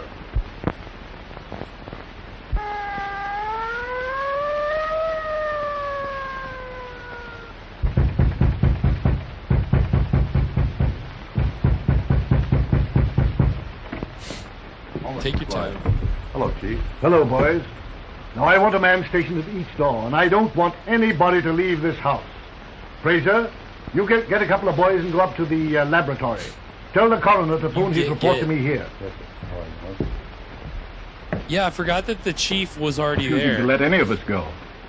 But how could we be implicated? Well, there's no use worrying about that. It's merely a matter of routine. I hope you're right. Is it proper to infer you come on business connect with homicide? Never mind about that. Tell me what you know about Mendoza. So sorry, but humble servant know nothing about honored gentlemen. You sure of that? Regret. Humbly suggest you squander valuable time. Say, tell me, just how long have you been interested in television? Since student days in China, have honored to be one of 12 students sent all over the world to learn from masters. Did Howland know that? Such matters are not yet presented. Wonderful. Too bad it this was out of focus cutting in spots, is isn't it? terrible. You must be mistaken. The detail was perfect. You're certain? As a matter of fact, I've never seen anything quite so clear. It was a revelation to me. Did you, by any chance, That's right, notice King anything just Nero. after He Howland did fell? go to the radio. You mean the shadow that flashed on the screen? Yes. Could you tell what it was? It looked to me like the reflection of a person going toward him. Did you see Miss Spencer leave the laboratory? I sure did, with her sweetie. Shortly after that, I started to light me pipe, when somebody snaked up and grabbed me from behind. Oh, I'd like to get me hands on him. Think you could recognize him? Shade for Howland's invention. Who hasn't? Of course, you're Why is interested in this it so from a choppy? business standpoint. Well, I guess you'd call it that, yes. Then why didn't you stay for the entire demonstration? I promised Joan I'd meet her when she'd finished. Did you? Certainly. Where? At the laboratory, of course. Did you stop on the way or go direct? Well, no, that is, when I left the house, I thought I saw someone moving among the trees. Old radios. Turns Whoever out it the was got butler's away. last name is I met Sony. June and she came down. Did you return Sony. directly to the house? Well, no, aren't you getting a little bit personal? Come in.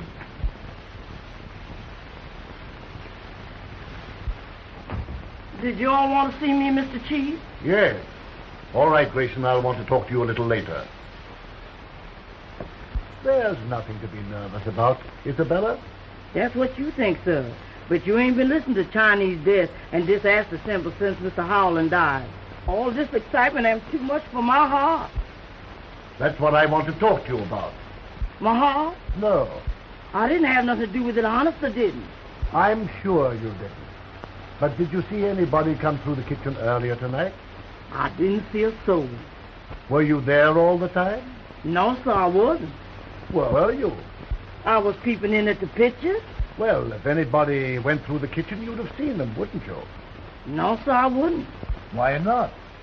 I wasn't there all the time. Oh, Jenna's If making you lunch. weren't in the What are you kitchen gonna and you make, weren't Jenna? in the drawing room, for goodness sake, where were you? I was. Where were you? Oh, Mr. Chief, please.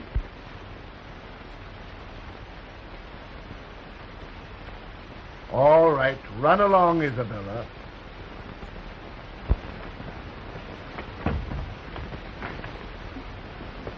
Is my face red? Did he get a blow in the head?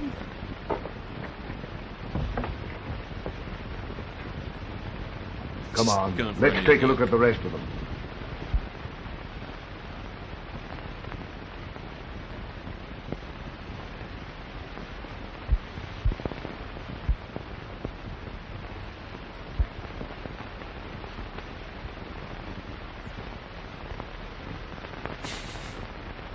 What a lineup.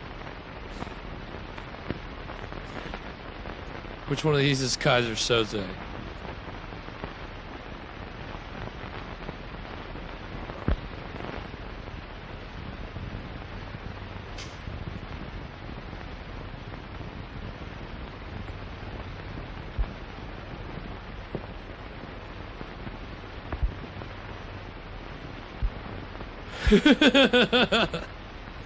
He made an entrance in the lineup. I seem to be the center of attraction. It wasn't me. I've been framed in this doorway. That's why you're all looking at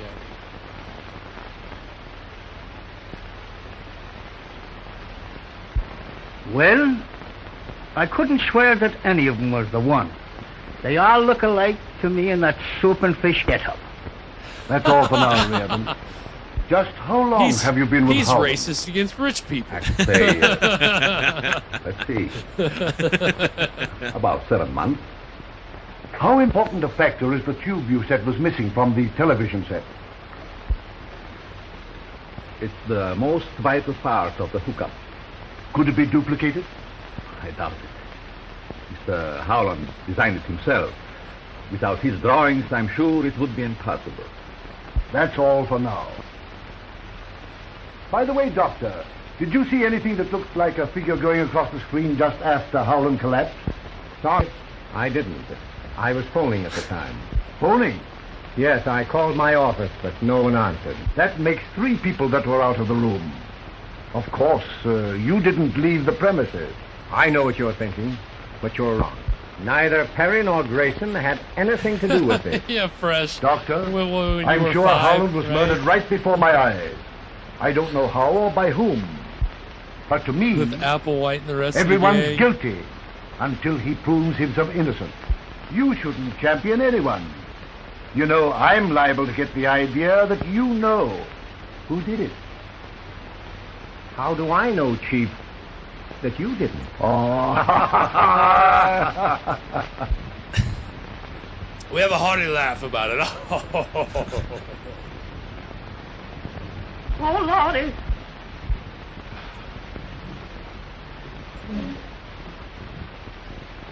Where's the music? Good question. This would be the perfect time for some music. Jeez Louise. Apparently there is supposed to be music. There's a This ain't composer. mommy. Hey, wait a minute. Let go. Put up that knife, boy. This ain't mommy. I know, but I got to show you. I got to business something here. Wait a minute. If you'll put that toad sticker up, you won't need it. There's more than one way to skin a cat. Hey, sister, if you stop shimmying, I'll just slide by. Boss man know what he put us. Boss man say throw him out. Oh, wait a minute. Out you go. Wait, you go. Out you go, honey. I got Out business. you go, honey. I got business. But I told you I got business here. Him great Charlie Tan say, the matter is settled. throw him right out. Kindly omit surprise feeling. We sure be still. Where's Mr. Nelson? Why, I don't know. Would you mind trying to find him? Father's safe has been burglarized. You'd better notify him yourself. He's just like zipping around behind the Mother would like to scenes. see you at once, I Mr. wish Nelson. we were Father's room following has been him. broken He's just into. kind of. It's like whispering shadow. Like he's just constantly going around. Like you don't know what he's really doing. 2 words, but I'm not going to say them yet.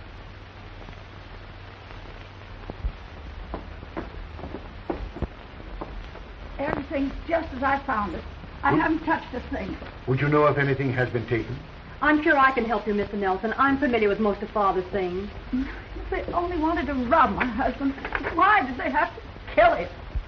It is very evident that someone in this room removed those prints from Mr. Howland's safe.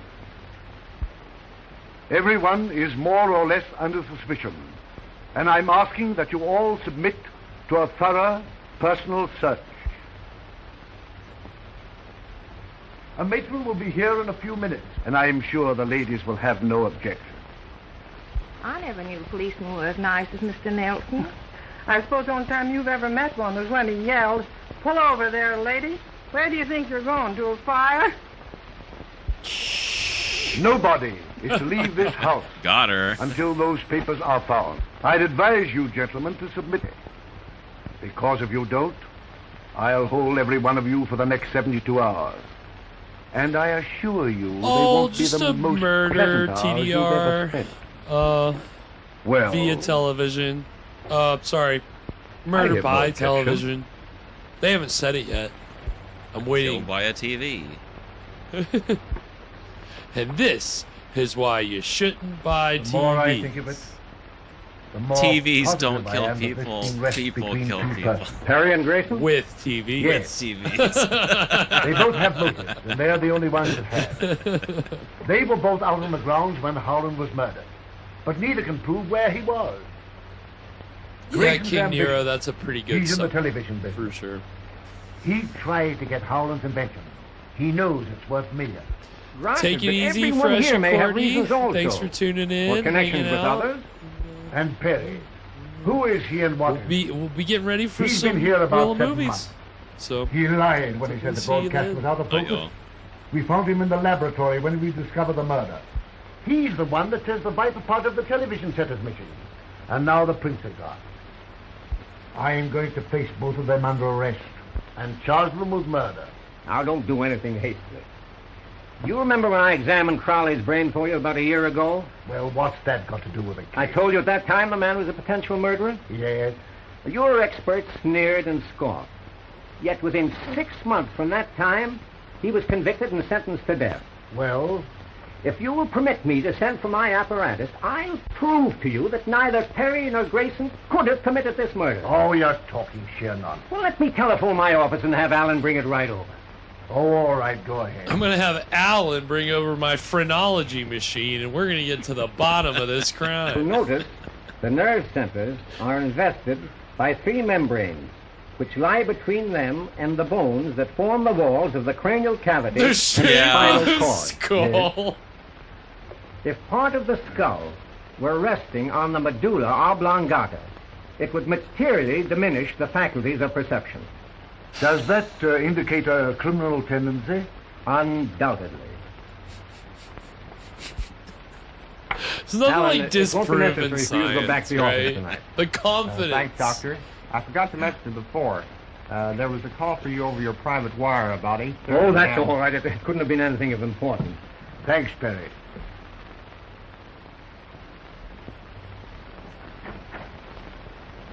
It's Have I exactly convinced you, what it Nelson? is, too. It's Well, I don't know. Perhaps you have. Then you agree with me that neither of these men are guilty. In a way, yet yes, I'll agree with you. The only difference in their brain development is the size, and scientifically, that has no significance.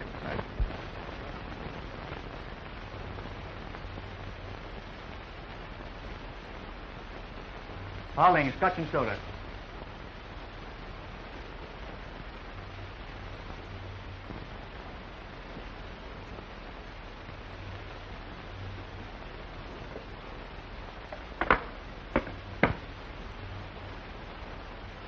Glad I happened across you. The inspector wants to see you. He's upstairs. Oh, thanks. Well, I wonder what he wants this time. He wouldn't say. Boom shadow, faintly against the wall.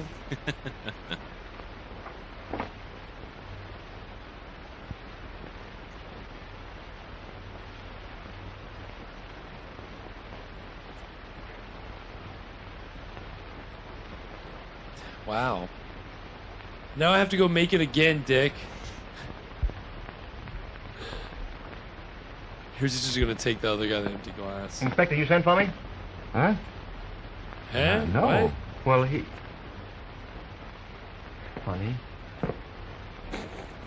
Yeah. I guess it is. That is gonna take us to our second break. You're like, just when things are getting weird. Yeah, gosh. Quick movie. Quick movie, right? Yeah. What are we thinking of Murder by Television so far, Evan? Still, sorry. God, our crypto notes. Still enjoying it. It's not the fastest movie. It's kind of slow, and we're still plotting, building our profiles here. Yeah, I mean, when we have one murder and over 8 suspects, it's kind of like, how long are we gonna spend beating around the bush before we either get another murder or we're at the end of this movie and it's solved? It's up to, but I don't know if we're gonna get it. Yeah, we might not get another one. This might be. I guess the title is singular, right? Yeah, and there's not murders by television. Murders by television. Oh, that would be a string of murders by television. Gotta love a nice specific title. Very, very specific. Sometimes you need that. Sometimes it works. But yeah, so far, Lugosi's kind of being relegated to the role that I think he was probably getting kind of tired of by this point, which is basically, I don't really want to say it, but I'm just going to go ahead and say it, red herring, right? I mean, that's... It seems like that's kind of how they're posturing him. He had already had a good number of these roles. Technically, spoiler alert, so cover your ears about Mark of the Vampire if you don't want a spoiler alert, but technically he's a red herring in Mark of the Vampire, which is a movie where you're seeing him in the trailer and you're like, oh, he's a vampire. Red herring. So you're like, what? How does that make sense? Just go watch it. It's a good movie. It's it's worth watching at least once. But the ending, you're just like, okay, yeah, I get it. But there are a few other movies that he did before this that I can think of where red herring. So I think that, again, this year, 1935, that he made this movie was his most prolific year in his Hollywood career. I think he made 7 or 8 movies. And he was getting tired of it, you know? He's kind of tired of those roles. And that's great, Lauren. Wait, what? Oh, yeah, he plays Mark. That's very, yes. Oh, I love that. That's the spoiler. Yes. But he did kind of get to this point where he was looking for other things. So in this year, 1935, he was trying to make his own opportunities. So I found out my research today, he actually formed his own production company in 1935 to produce his own films starring himself. And the first film that he was going to do was a version of this story, Cagliostro. I don't know if you've ever heard of it, but actually Universal's, the original Mummy movie, before it was the Mummy, it was going to be Cagliostro. Okay. And it was the story of reincarnation, love across thousands of years. And that storyline got melded into what the Mummy ended up being. But, obviously completely different things. I think Cagliostro is kind of an older legend or story.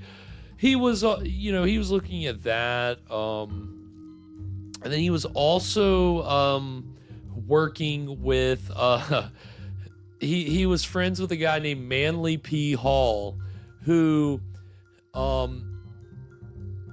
if the name sounds familiar, we're actually going to see this trailer during the break. But a few weeks ago, when we watched The Man with Two Lives, we watched the trailer for the movie Black Friday, where Bela Lugosi's being hypnotized that he's suffocating in a closet. Yeah. They do that in the trailer. And it's this guy, Manly Hall. And they're like, Dr. Manly Hall is hypnotizing actor Lugosi. I found no evidence that he was actually a doctor. He was, maybe he was, but I didn't see that on his listed kind of Wikipedia page. It wasn't Dr. Manly P. Hall. He's a homeopathic hypnotist. Probably. He was an astrologer and a mystic mostly, but he wrote a bunch of books. And at this time, he was writing treatments for Lugosi projects.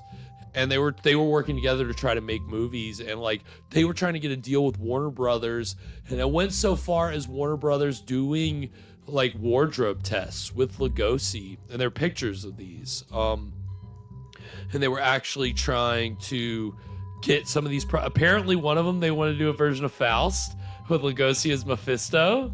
Okay, that would have been sweet, right? Like, that's pretty cool. That would have been good. Lugosi would have been great at that. Mm-hmm. Didn't get off the ground. But you know, again, that was 1935. That Black Friday was 5 years later.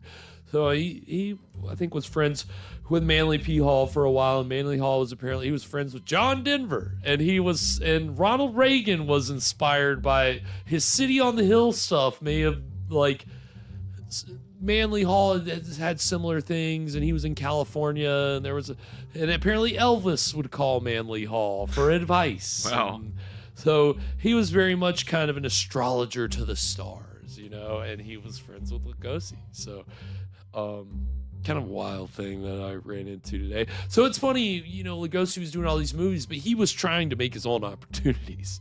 There was no lack of effort of, okay, if they're not going to hire me for anything but horror movies and then second, third, fourth, fifth fiddle, I'll just make my own movies to star in. He couldn't get any takers. He couldn't get anybody to bite. You know, none of the studios. He couldn't find any indie producers with enough resources to make this stuff happen. And so he was kind of at a crossroads, right? But like I said, remember how I said like he was looking for something different, but Hollywood was kind of gonna give him an opportunity? That was due to basically Britain's horror film ban of 1936 and through the late 30s, which we talked about before. Right. Basically, the UK banned, or they put like these like restricted ratings on American horror films, and it got to the point where they just weren't going to exhibit them at all. So then the American studios were like, well, if these movies aren't going to be exhibited in the UK, maybe we just shouldn't make them. I don't know. The studios were worried. So basically from 1938, there's like almost no horror movies. Like probably none. Like Universal did not. The embargo. There was basically, I guess it kind of was an embargo. There was an embargo. So in a way it was like, okay, you don't want to do any more horror movie roles? Well, guess what? There aren't going to be any more. So what are you going to do? I think in 1937, either 37 or 38, he literally made one project. And it was a serial. He started doing serials, and he was getting those kind of offers. Yeah. Long hours, long projects, little pay. It wasn't the starring role. It wasn't the studio stuff. He wasn't able to prove what he felt like he was worth. And that's kind of the sad way that, like, to see in his filmography, like, oh, that year where they weren't making any horror movies, well, he didn't even get hired. Kind of a turning point after that. Right, because the year after that, he said, "Fuck it, I'll do what I just need to get paid. I'm an actor. I just need to make money." So that's when you have kind of the big role that I feel like put him back on at that time, which was as Igor in Son of Frankenstein. That's the first trailer we'll see, because that came before Black Friday. But Black Friday was the year after. Like, within those 2 years, you had Son of Frankenstein, Black Friday, The Gorilla, The Devil Bat. The floodgates open. What's horror movies? Which he's good. He's good in Son of Frankenstein. I like Igor. Igor, and especially in that movie, Igor is like intense. Like, if you see Ghost of Frankenstein, Igor's his look is softer. He's a little more put in. Like Son of Frankenstein, he's got rotten teeth. He's thinner. He's mangier. His like wardrobe is more patchwork, and like he's scary looking, and he's a little more stilted. And And Ghost, he's a little more, I'm Igor. And it's like, all right. But he was having fun with it. I like him as Igor in both those movies. But definitely in Son of Frankenstein, it's more of it's an intense performance. And again, that's the one where he puts his brain in the body, right? That's Ghost of Frankenstein. That's Ghost of Frankenstein. Yeah, that's Ghost. But Son is the first movie with Igor, and that's basically, honestly, Ghost is a little more interesting plot-wise because it has the whole brain swap thing. Mm-hmm. Whereas Son is just like, oh, I'm Dr. Frankenstein's son. I'm going home. Oh, there's this weird guy, Igor. Oh, he's been taking care of the monster. Oh, I'm going to revive the monster. Oh, Igor's using the monster to kill people. We got to stop him. That's, it's just kind of, there's not like a big plot device like more straightforward switching brains. Like that's a twist, that's a different direction. They didn't necessarily do that with Son, but again, it's a great performance. So we're gonna get the trailer for Son of Frankenstein and the trailer for Black Friday, and then when we come back, we're gonna get into the exciting conclusion of our season 17 finale, Murder by Television. So stick around, we'll be right back.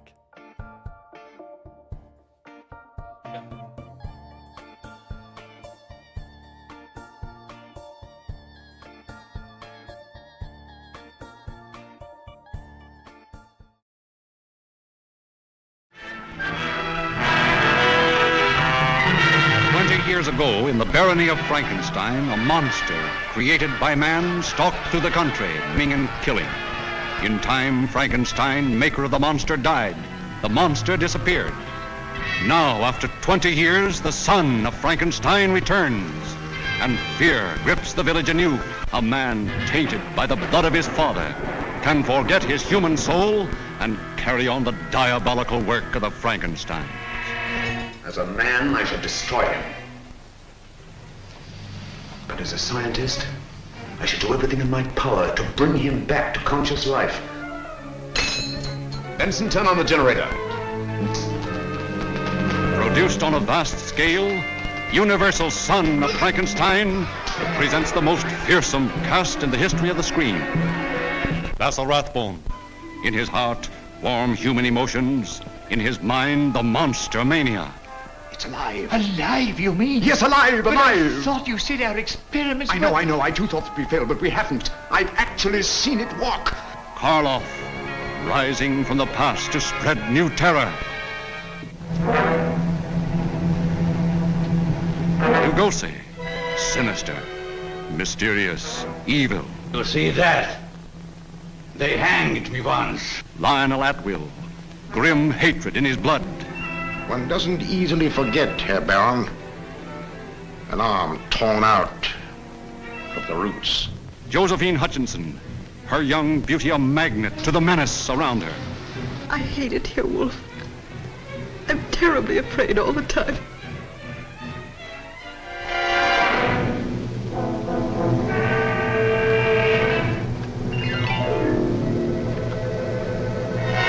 By heaven, I think you're a worse fiend than your father. Where is this monster? Where is he? I'll stay by your side until you confess. And if you don't, I'll feed you to the villagers.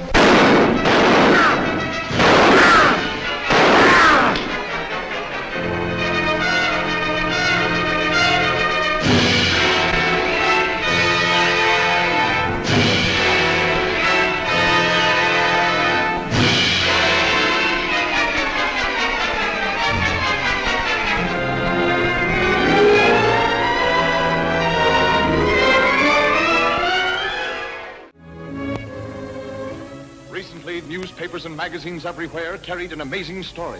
Reporters saw Dr. Manly Hall hypnotize actor Lugosi to give reality to a scene in Black Friday. Horror-struck, they witnessed the hypnotized actor's mortal agony as Lugosi actually experienced the terror of suffocating to death in a closet. Let me out, please! I'm suffocating! The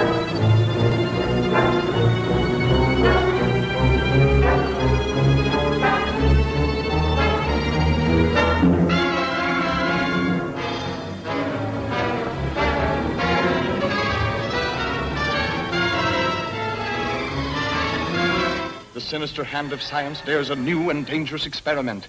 Into the body of a gentle scholar is grafted the brain of a criminal, and a new and deadly monster is born to ravage an unsuspecting world. Been shot? Yeah, fix it up, will you? How'd you get it? The coppers shot me. It's only a scratch. How'd you get it? Well, don't ride me. It's your fault anyway. Mine? Yeah. We'll take that bucks. Go ahead and shoot. You want to dive 200 feet for it? Keep him covered.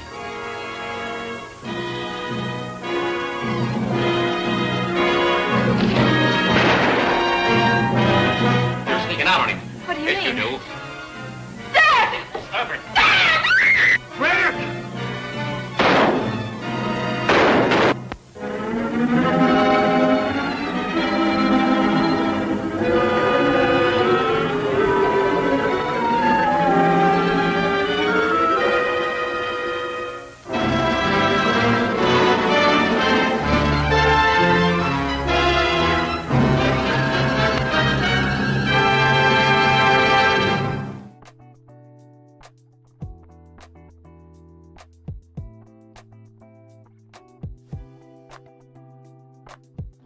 And we are back. So that was the trailers for Son of Frankenstein.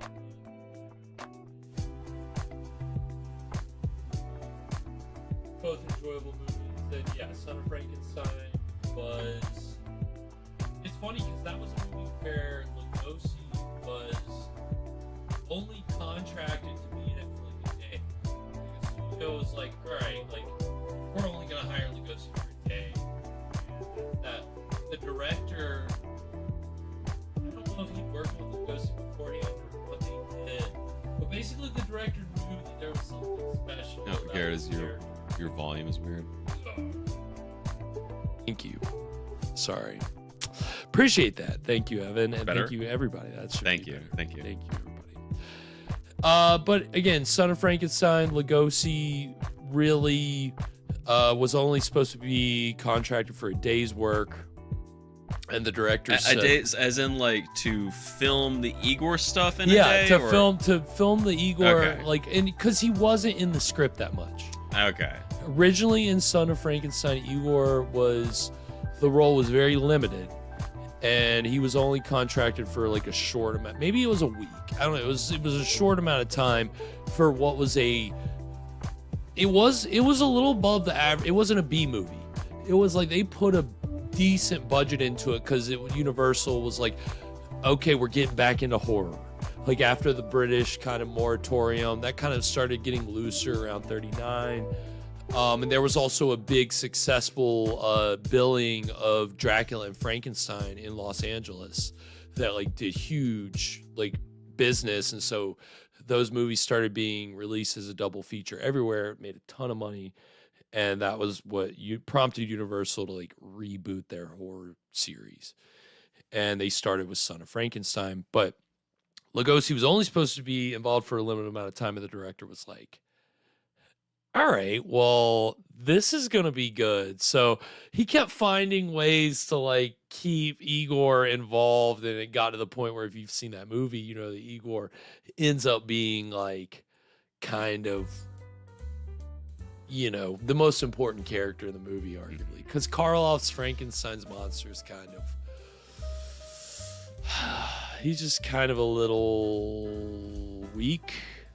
Because physically he is weak, because he's been like injured and he's, you know, so. But he's just kind of doing. Is that the one where he's buried in sulfur? No, that's also Ghost of Frankenstein. Okay, I get the third and fourth one. They mixed all up. no. Ghost of Frankenstein. All He's mixed Son of Frankenstein is the one where he's wearing the big fuzzy coat. Yeah. Remember that? Okay. And Lionel Atwell plays the police inspector with one arm, and that's the like. Most of the parody stuff in Young Frankenstein comes from Son of Frankenstein. Okay, yeah. That's like the biggest template. There's obviously other little callbacks to the other movies, but yeah. So Lugosi dove back into horror in 1939 and didn't look back after that. And Igor's a great role to look at, and he's kind of squandered in Black Friday, but they play him up in the trailer. He was hypnotized and I believe he was suffocating in a closet. Like, cool. That's a hook. It'll get butts in seats. So, Lugosi, again, kind of had a little bit of a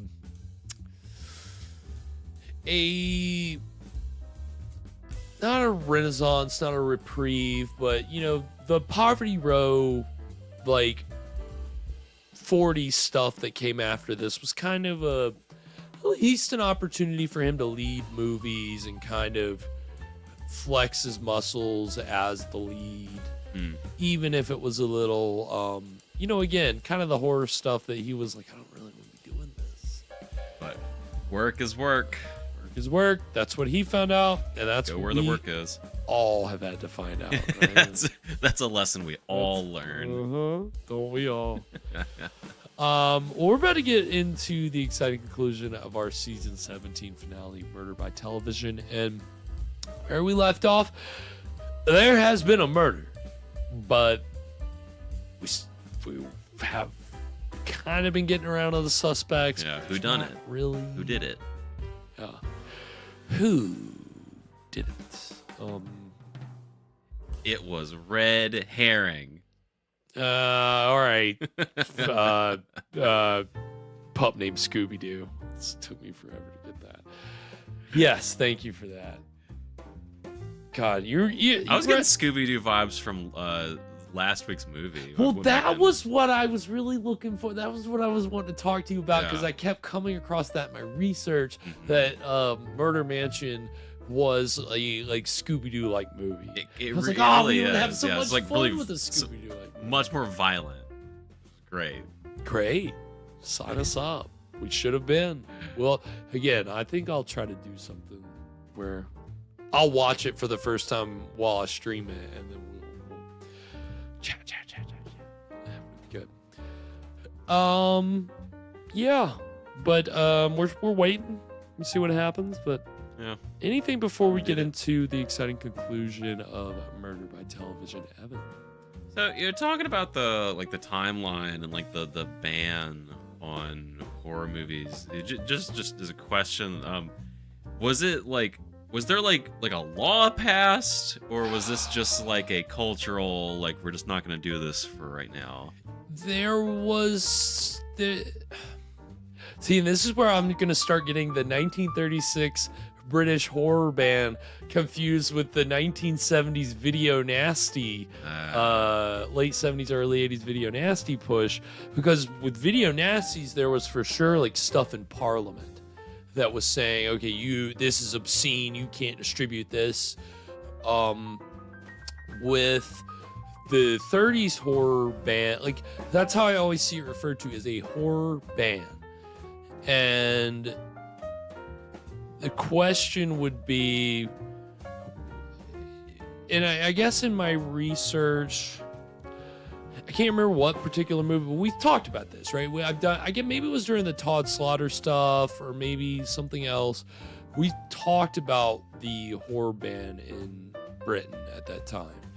And I can't remember off the top of my head if it was something by law or if it was just more of a collective, the theater owners. But it was something with the ratings. It was something like banned. Like, it would just be banned by the Board of Censors. There was like a Board of Censors, and the Board of Censors basically said, if you've got anything like this, boom, it's banned. And it's too scary. Yeah, too scary. Too spooky. No scary movies. That was how they felt. And you saw that again, the fact that reared its ugly head again in the 70s, 80s is just, like... Yeah, gosh, when are we gonna be due for another? Oh, it'll come back around eventually. Yes, I'm sure. It's we're probably in the midst of something like that right now. We don't even know it yet. Oh gosh, can you imagine a horror ban in the U.S.? I mean, in Hollywood, no more scary movies. Oh man, no, because then no money would be made. They know where the money's at. Come on. Well, on that note, I think it's time to go ahead. Oh, and I forgot to say, welcome Kat, welcome Abtron. Hope y'all are doing well tonight. Glad that Happy y'all Friday. could join us just in time for the exciting conclusion. You're gonna find out who did it. Who done it. Done it. Thank you, Evan. Grammatically correct. We're gonna go ahead and get to the exciting conclusion of our season 17 finale presentation, Murder by Television. Right now. Where are you going? I was put on his lab. Sorry. My name is Patty, and chief's orders, nobody leaves this house. Names don't mean anything. I don't care who ye are.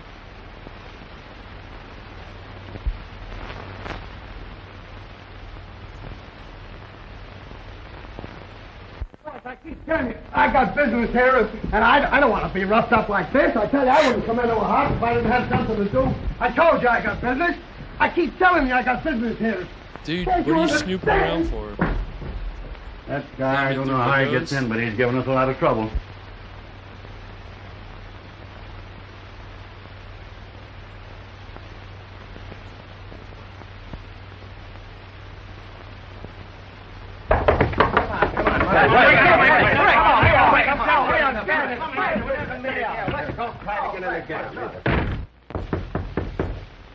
Yeah, I hate the way that they changed the handles from the names too. What do you want? My name's George. I still call everybody by their names, even though the Okay, handles are that's something right. different. Go ahead.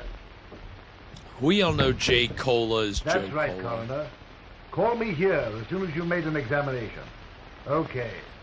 We all know that Corpse Don is George. Steve. Of the International Television Corporation? Yes. You seem to be very concerned about Howland's death. I was watching his broadcast. When he collapsed, I telephoned here but couldn't get any information. So I telephoned headquarters. Well? I want to know if he died from natural causes or if he was... Murdered? Yes. And if he was? I think I know who did it. Suppose you tell me he was murdered. Howland had an invention which we were all more or less interested in, and... Never mind the preliminaries. Get to the point. Well, it's rather difficult, but I'll try. A certain party came to me. Who was it? A man by the name of... Who? Perry. Go ahead. What else? During our conversation, I made him an offer of a substantial sum if he would use his, that is, his influence with Howland in our behalf. What do you mean by a substantial sum? $100,000. As a bribe? Absolutely not. The money was offered as a gesture of goodwill. If we had someone on the inside, we stood a better chance than the others. We'll see what Perry has to say about this.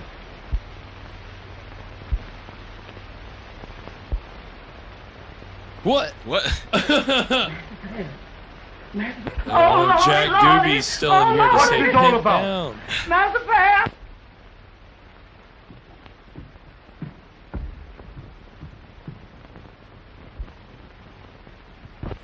He's the man came to my office. His deed? You sure? Positive. Money. I wonder who could have done it. Good mystery to me. He's playing possum. That am Arlene's knife. It was stuck away in the corner of the bedroom. This is yours, isn't it? Yes. The knife belonged to me. Then why did you kill Perry? Mr. Perry is very good friend. Chinese do not repay friendship with death. You're lying. You know you killed him. Charlie can say sometimes look frightful liar. Take him to his room and see that he doesn't leave there.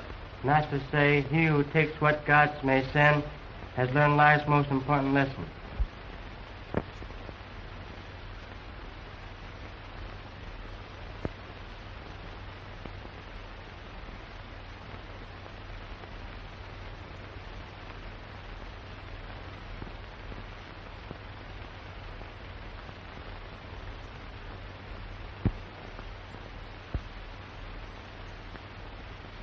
We got some snooping.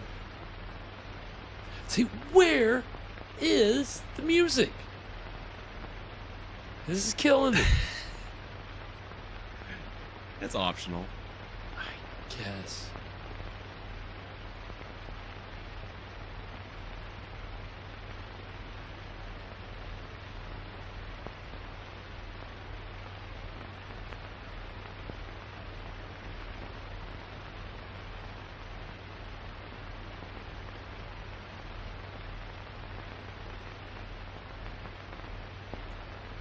Oh, is that a code?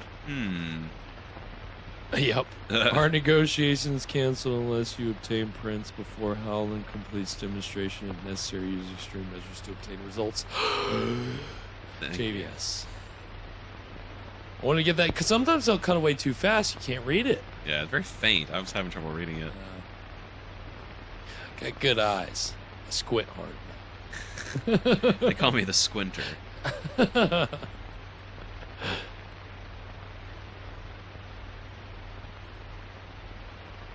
See, somebody's okay. Got some light.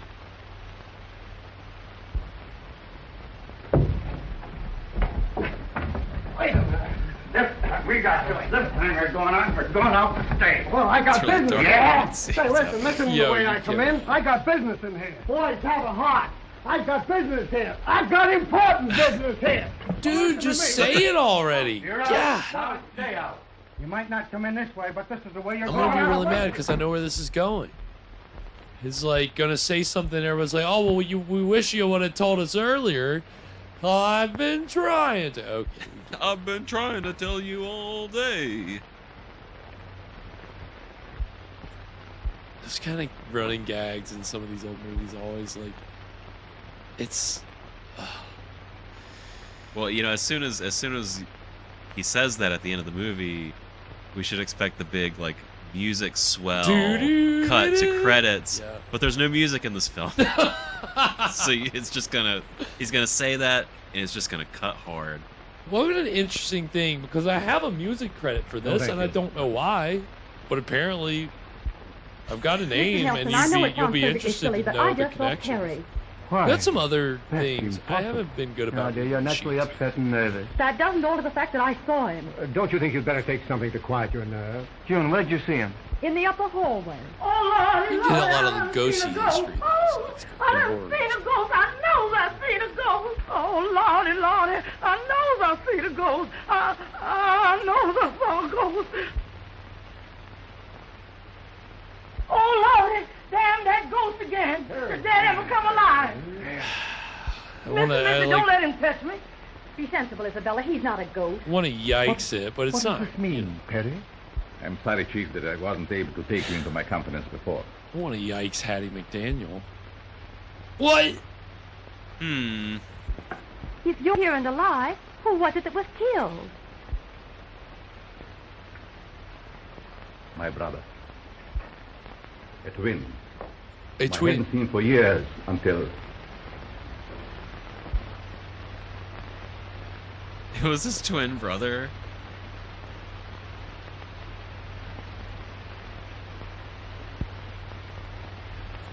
How did they do that? Two Why is he Lugosi's. there? Dressed exactly Damn, the all same. things not. It's stuck away in the corner of the bedroom. This is yours, isn't it? Yes, knife belonged to me. Then why did you kill Perry? Mr. Perry is very good He friend. was here the whole time. Chinese do not repay friendship with death. You're lying. You know you killed him.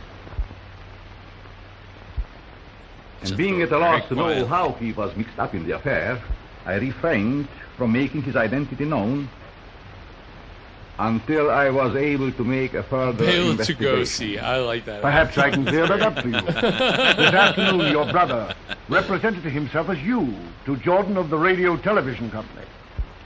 Represented himself as me? Yes. And do you know what took place between them? He was offered a substantial sum to secure the drawings of Howland's process. That explains it. Explains what? Posing as me, it was very simple for him to gain admittance here and have access to every part of the house. And he must have stolen the print. Yes. Tim Perry, take envelope from cigarette box on table. When was that? Just after you send me after whiskey and soda. Then it must have been your brother who sent me on the wild goose chase after the inspector. When? Just before he was found dead.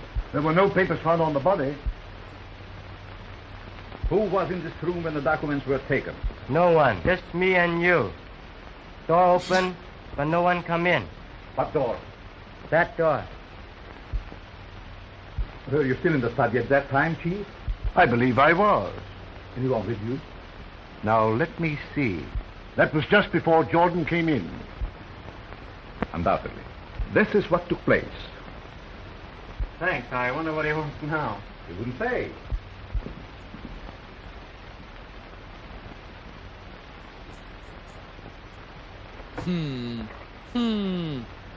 The good Lugosi is still in the lodge.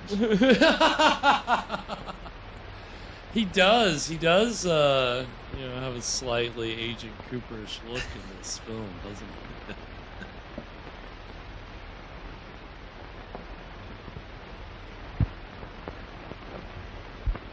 he? Isn't that correct, Doctor? Grady, you make a good point. I did about see the you, music. or rather, as you say, your brother take the A papers. lot of good reasons. Earlier tonight, in view of thousands, Mr. Howland was killed by his own invention. His killing was not accidental. It was a deliberately conceived, cold-blooded execution cleverly maneuvered so as to give the murderer a perfect alibi. Little did Professor Howland realize the surprise he promised you would aid in discovering his murderer. Tonight, a permanent record of everything televised was made on film. Now you're going to see part of that record. Many of you, no doubt, have seen or heard the radio demonstration of starting an automobile motor by voice vibrations. This is not a difficult thing to do. In this instance, the murderer Hey, motor, used sound start. instead of voice. I said At exactly start. 8:29, Ready, please. Dr. Schofield made a telephone call from this house to his office.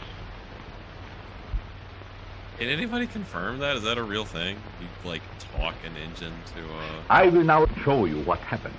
What the turnover?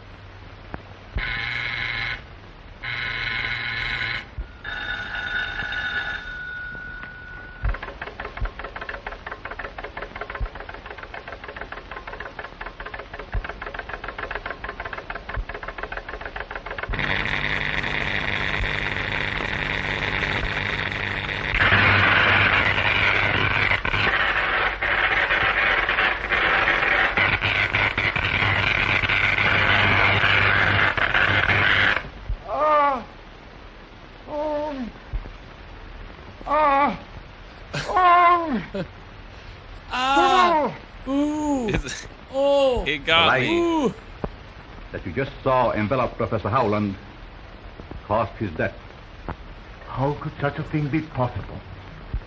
Dr. Schofield's equipment, which you have just seen, radiated waves direct to Professor Howland's laboratory. When these waves came in contact with those the professor's equipment was radiating, they created the interstellar frequency. What? Which Interstellar is the frequencies? death ray. Science Few contacts with foreign governments interested in television are known. Fantastic. He was killed by aliens.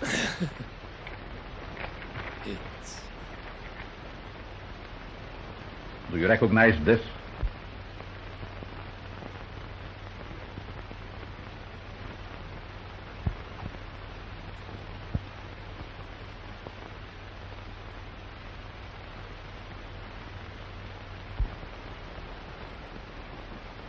I thought so.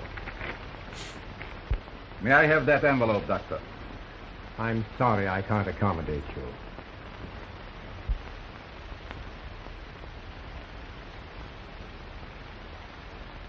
And I object to strong-armed methods.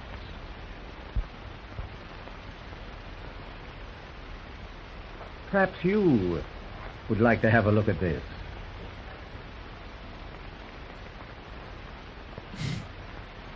He's going to make a run for it.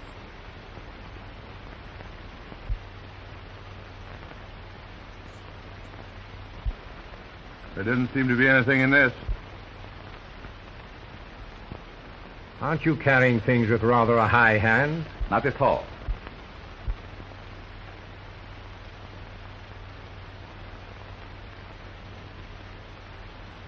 He's got a trick up his sleeve.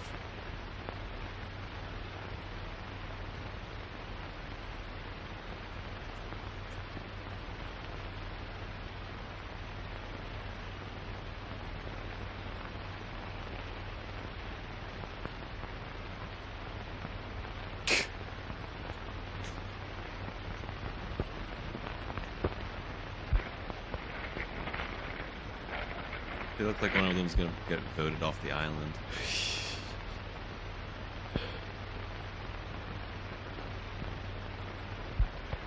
You nearly succeeded in accomplishing the impossible, a perfect murder.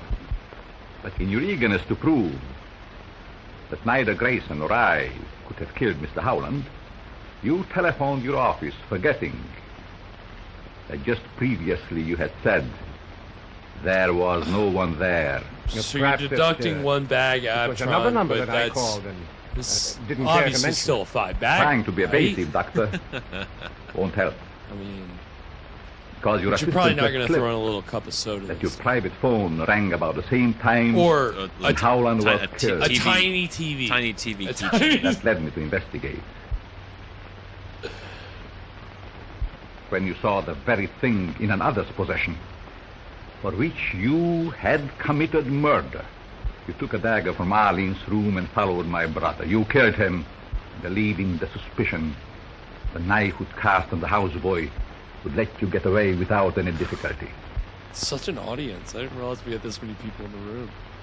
There's still this many suspects.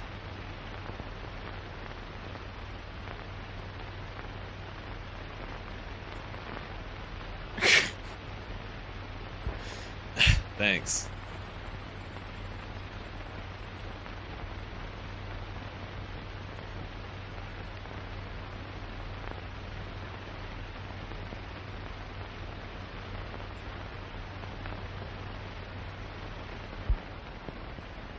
Would you get me a dry martini, Arling? Yes, sir. At once. 2 olives? What do you think?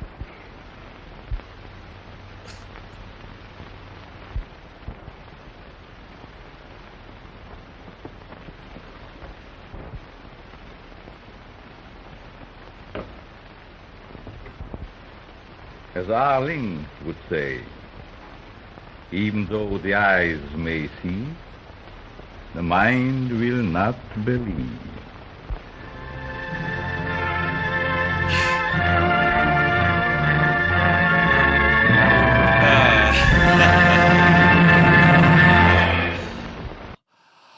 Well, that was our season 17 finale presentation, Murder by Television.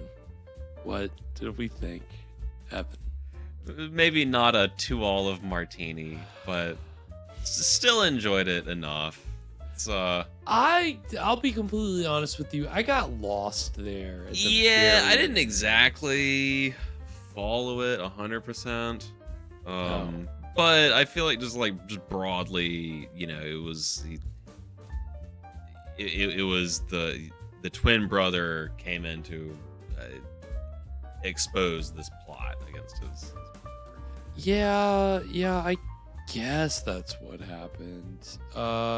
It was good. I mean, it was enjoyable to see Lugosi do the whole, you know, what do you call that in a murder mystery where the one detective-like character lays out the whole thing in their final speech? What do you call that? There's gotta be a name for that, right? Right? Yeah, because like that happens in like every story like this, where you lay it all out at the end. Exactly.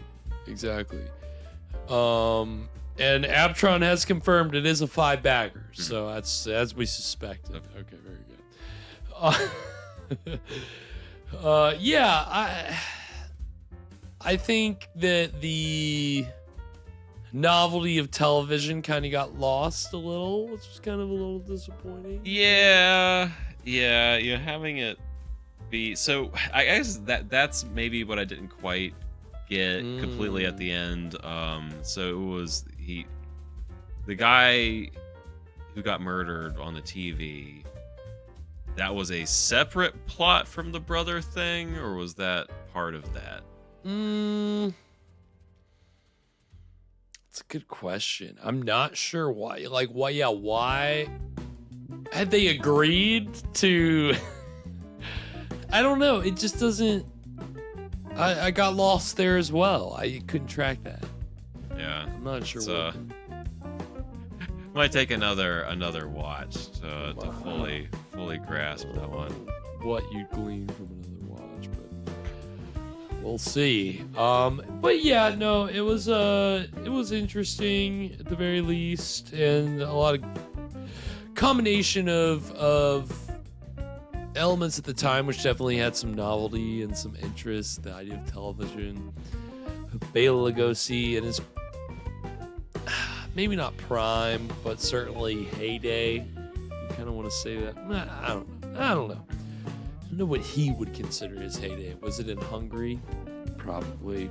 Could have been. Good old days. I mean, what would you rather do? Would you rather be playing the red herring butler in America or Jesus in Hungary? Those are your options if you're playing. Have you seen the picture of him as Jesus? I don't know that I have. There's these great pictures of him from early in his career when he's still in Hungary. And he's like, do you have like a wig got the beard on, and or? and like the crown. Nice. It's very good. It's great. It's younger. So because again, we always think of Bela Lugosi starting at Dracula because that was his first big role. Everything after that was post Dracula. So when you go back to Dracula, your reference point for the youngest version of him is normally that he was 50 years old. 49, 50. So the idea of like when you see him when he's in his 20s, you're like, oh, okay. He had this whole life before. Man. He had a whole career. He was young once. He was. Like, you think that as Dracula that he was kind of suave and you know, like kind of this younger look, but really no. And isn't that the thing with like Dracula and the story and some of the adaptations is this idea of him appearing older, having the facial hair, being as opposed to being the way that we think of him in the Bela Lugosi style. And obviously there's a big difference between how he's written in the book and how he's portrayed through the common conception via Lugosi's performance. Yeah, I seem to remember. Thank you, Jenna, and good night. Take it easy, Have Jenna. a good one. Appreciate you tuning in tonight, and yeah. And I think there was someone else that I saw maybe was heading out. Maybe it was Kat or Thomas, even anybody. If you're heading out, take it easy. We appreciate you tuning in. I seem to remember, book Dracula was just described as being really ugly, right? Mm-hmm. Like everybody's like just doesn't like him and is kind of like disgusted by him, right? But yeah, Bela's Dracula, he was the first hot vampire. Yeah. Right. And that's become a whole thing. That's true. I guess you can't really necessarily blame it all on Twilight, as much as I would like.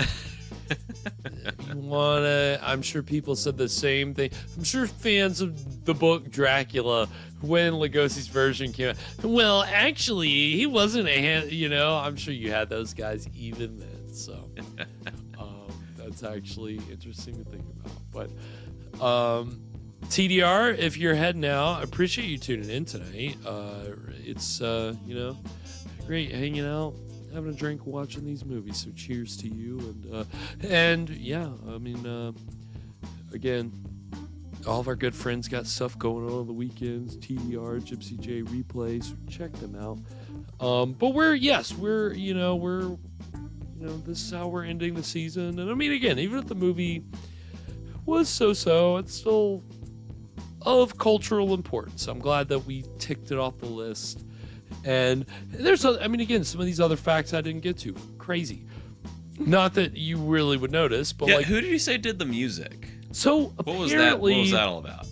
It says on Wikipedia, on IMDb, music by Oliver Wallace.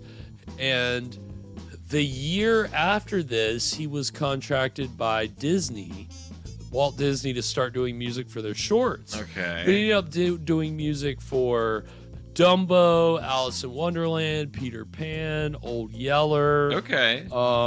He worked for Disney for decades after this. Yeah, big. And he's like big projects. He's not the only one that had like a decades-long career. Like after the art director, which the art direction in this was nothing to write home about. But apparently the art director, Louis Rackmill, he later got into producing, and one of his final credits was straight up producing the movie Footloose at 80-something years old. So he started as an art director doing movies like this, and then he's making Footloose. So that was like a weird, that's the kind of stuff I love to find when I'm like looking at the other people that were involved in these movies. And then when you see that someone had like a long career after whatever movie we're watching, and that it was actually something of like cultural like importance or some kind of touchstone.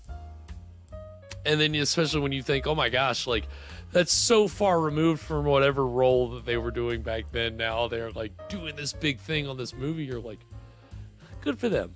I'm glad it worked out, So that was pretty cool. Nothing quite as good as that with anybody else. She had some of these actors had been in other horror movies or murder mysteries, but nothing really of note. Kevin got all the big facts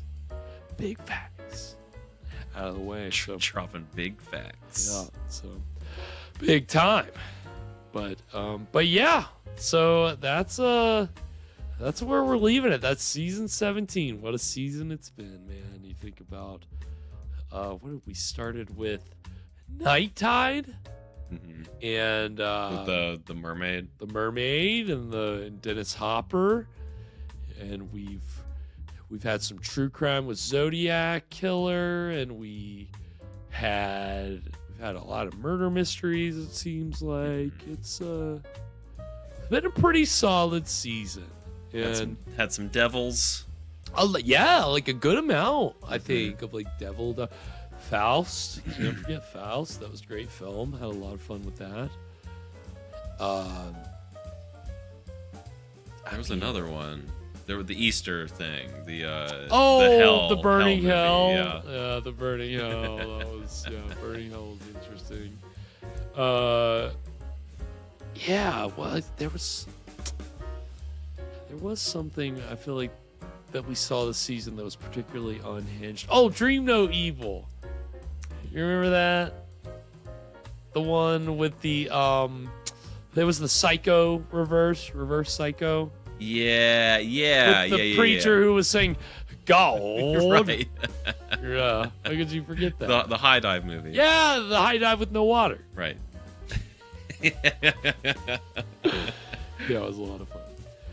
Yeah. And Faust, of course. Yeah. I mean that was great. Was this season Svengali? Yeah, and we watched some Svengali. Svengali I liked a lot. I did. Really enjoyed that. Yeah. A lot of good ones this season, but next week. This summer. But in a few weeks, we're gonna begin the summer going hard with some schlock, and it's we're going hard, we're going schlocky, big time. And I guess this is our fourth summer? I guess so. It's our 4th summer schlock. It's kind of crazy. Yeah, you think about it. I hope I find it. I hope I have enough schlock. Don't worry, I have plenty of schlock. That's a great thing. Is it 4th? I thought we've only been doing the show for 4 years, haven't we? But I think we're on 5. We're on the 5th year. We're on Okay. 5. So we didn't do it our first year, and so now because the way I've done it is Summer of Schlock returns, Summer of Schlock strikes back. Right. So I haven't now decided. it's The Summer of Schlock's Revenge. The Summer of Schlock Awakens. Yeah. So yes. Yeah. Something like that.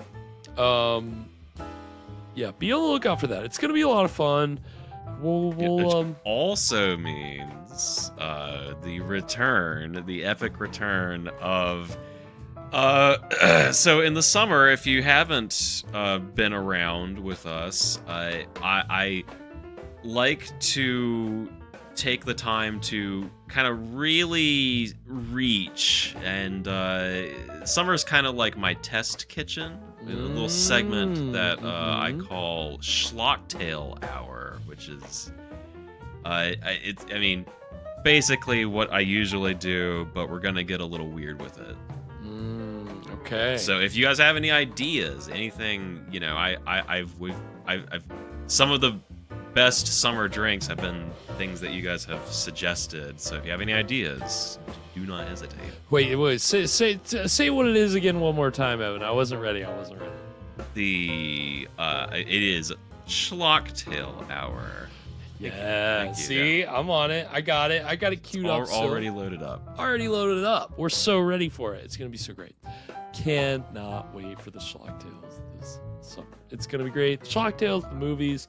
So Fridays at 9 p.m. Gonna be having a great time with that. And then we'll be so. Oh, there we go. Spooky Phoenix. I'm gonna say dry gin and the ashes of a loved one. Ooh. Shaken, not stirred. It's perfect. It's a perfect combination. But we'll so the next couple weeks, we'll maybe take a week off somewhere in there. We'll try to do a wheel of movies somewhere in there. A little friendly competition. Yes, if you're not familiar with Wheel of Movies, in between seasons we do a public domain themed movie game show where essentially 3 contestants compete for points to ultimately decide what public domain movie we're going to be watching that night. We have 10 movies on the wheel. You spin the wheel. Each movie's got a game with it. You play the game. You score points. They're very simple. You don't have to have specific movie knowledge or movie facts. The questions are all very basic. It's wordplay and matching and physical challenge. So there can be some act outs. There have been some impression categories before, drawing categories. So it's very broad. And I realize it's slightly sounds convoluted, but again, for any On Cinema fans out there, it's no Michael phenomenon. Okay. The movies have the games, but the games don't. Don't even get me started on the breakdown. It could get very confusing.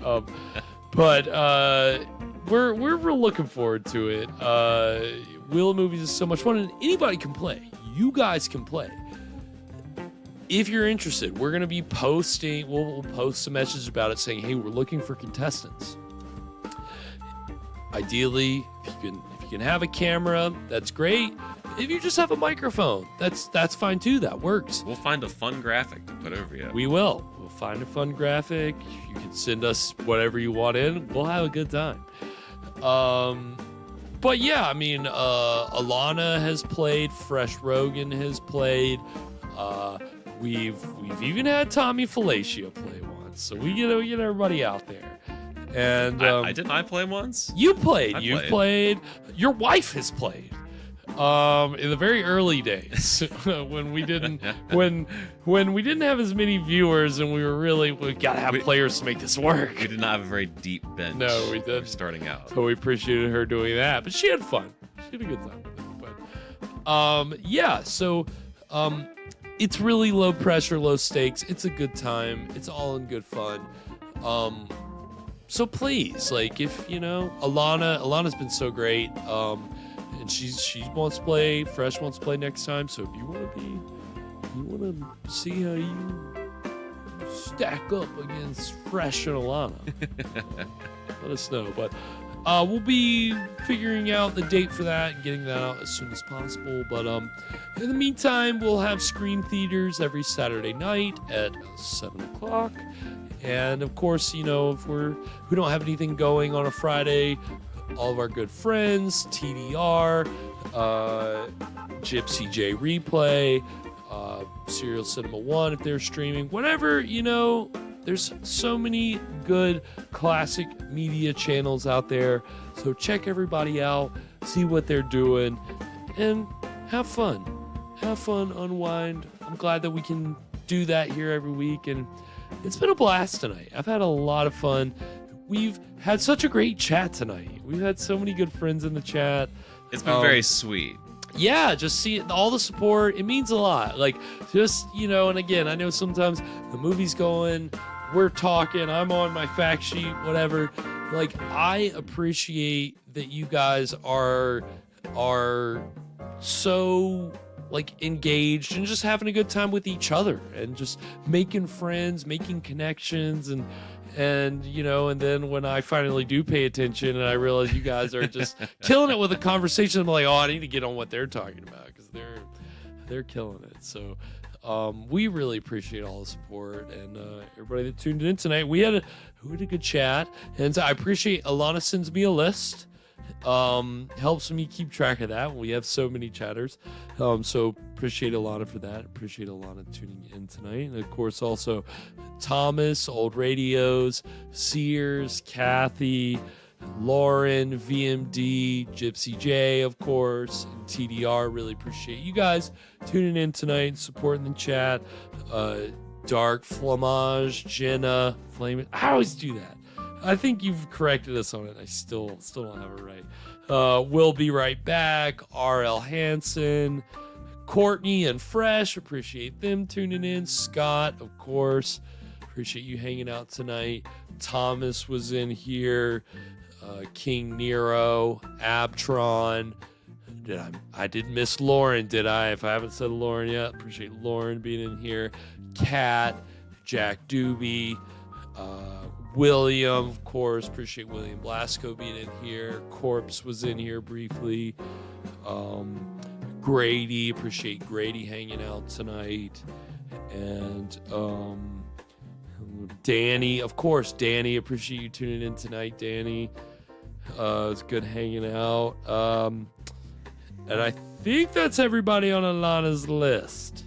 So, hopefully didn't miss anybody, but yeah, really appreciate everybody tuning in tonight. It's again, it's good to close out a season like this on a high note. Happy birthday to us. Right. So until we'll have movies and maybe until the summer of schlock. Sweet screams, everybody. And to all a good Friday. Wait. Sorry. Hold on. Normally I say anything before we sign off tonight. Evan, my apologies. There was one thing. I think I forgot to tell you what Carl Sagan's his pseudonym was. Yeah, you didn't mention that. Yeah, what was it? Mr. X. X. Mr. X. That's what I thought too. Arrested Development. Shout out. Until next time. Sweet screams, everybody. And to all a good Friday.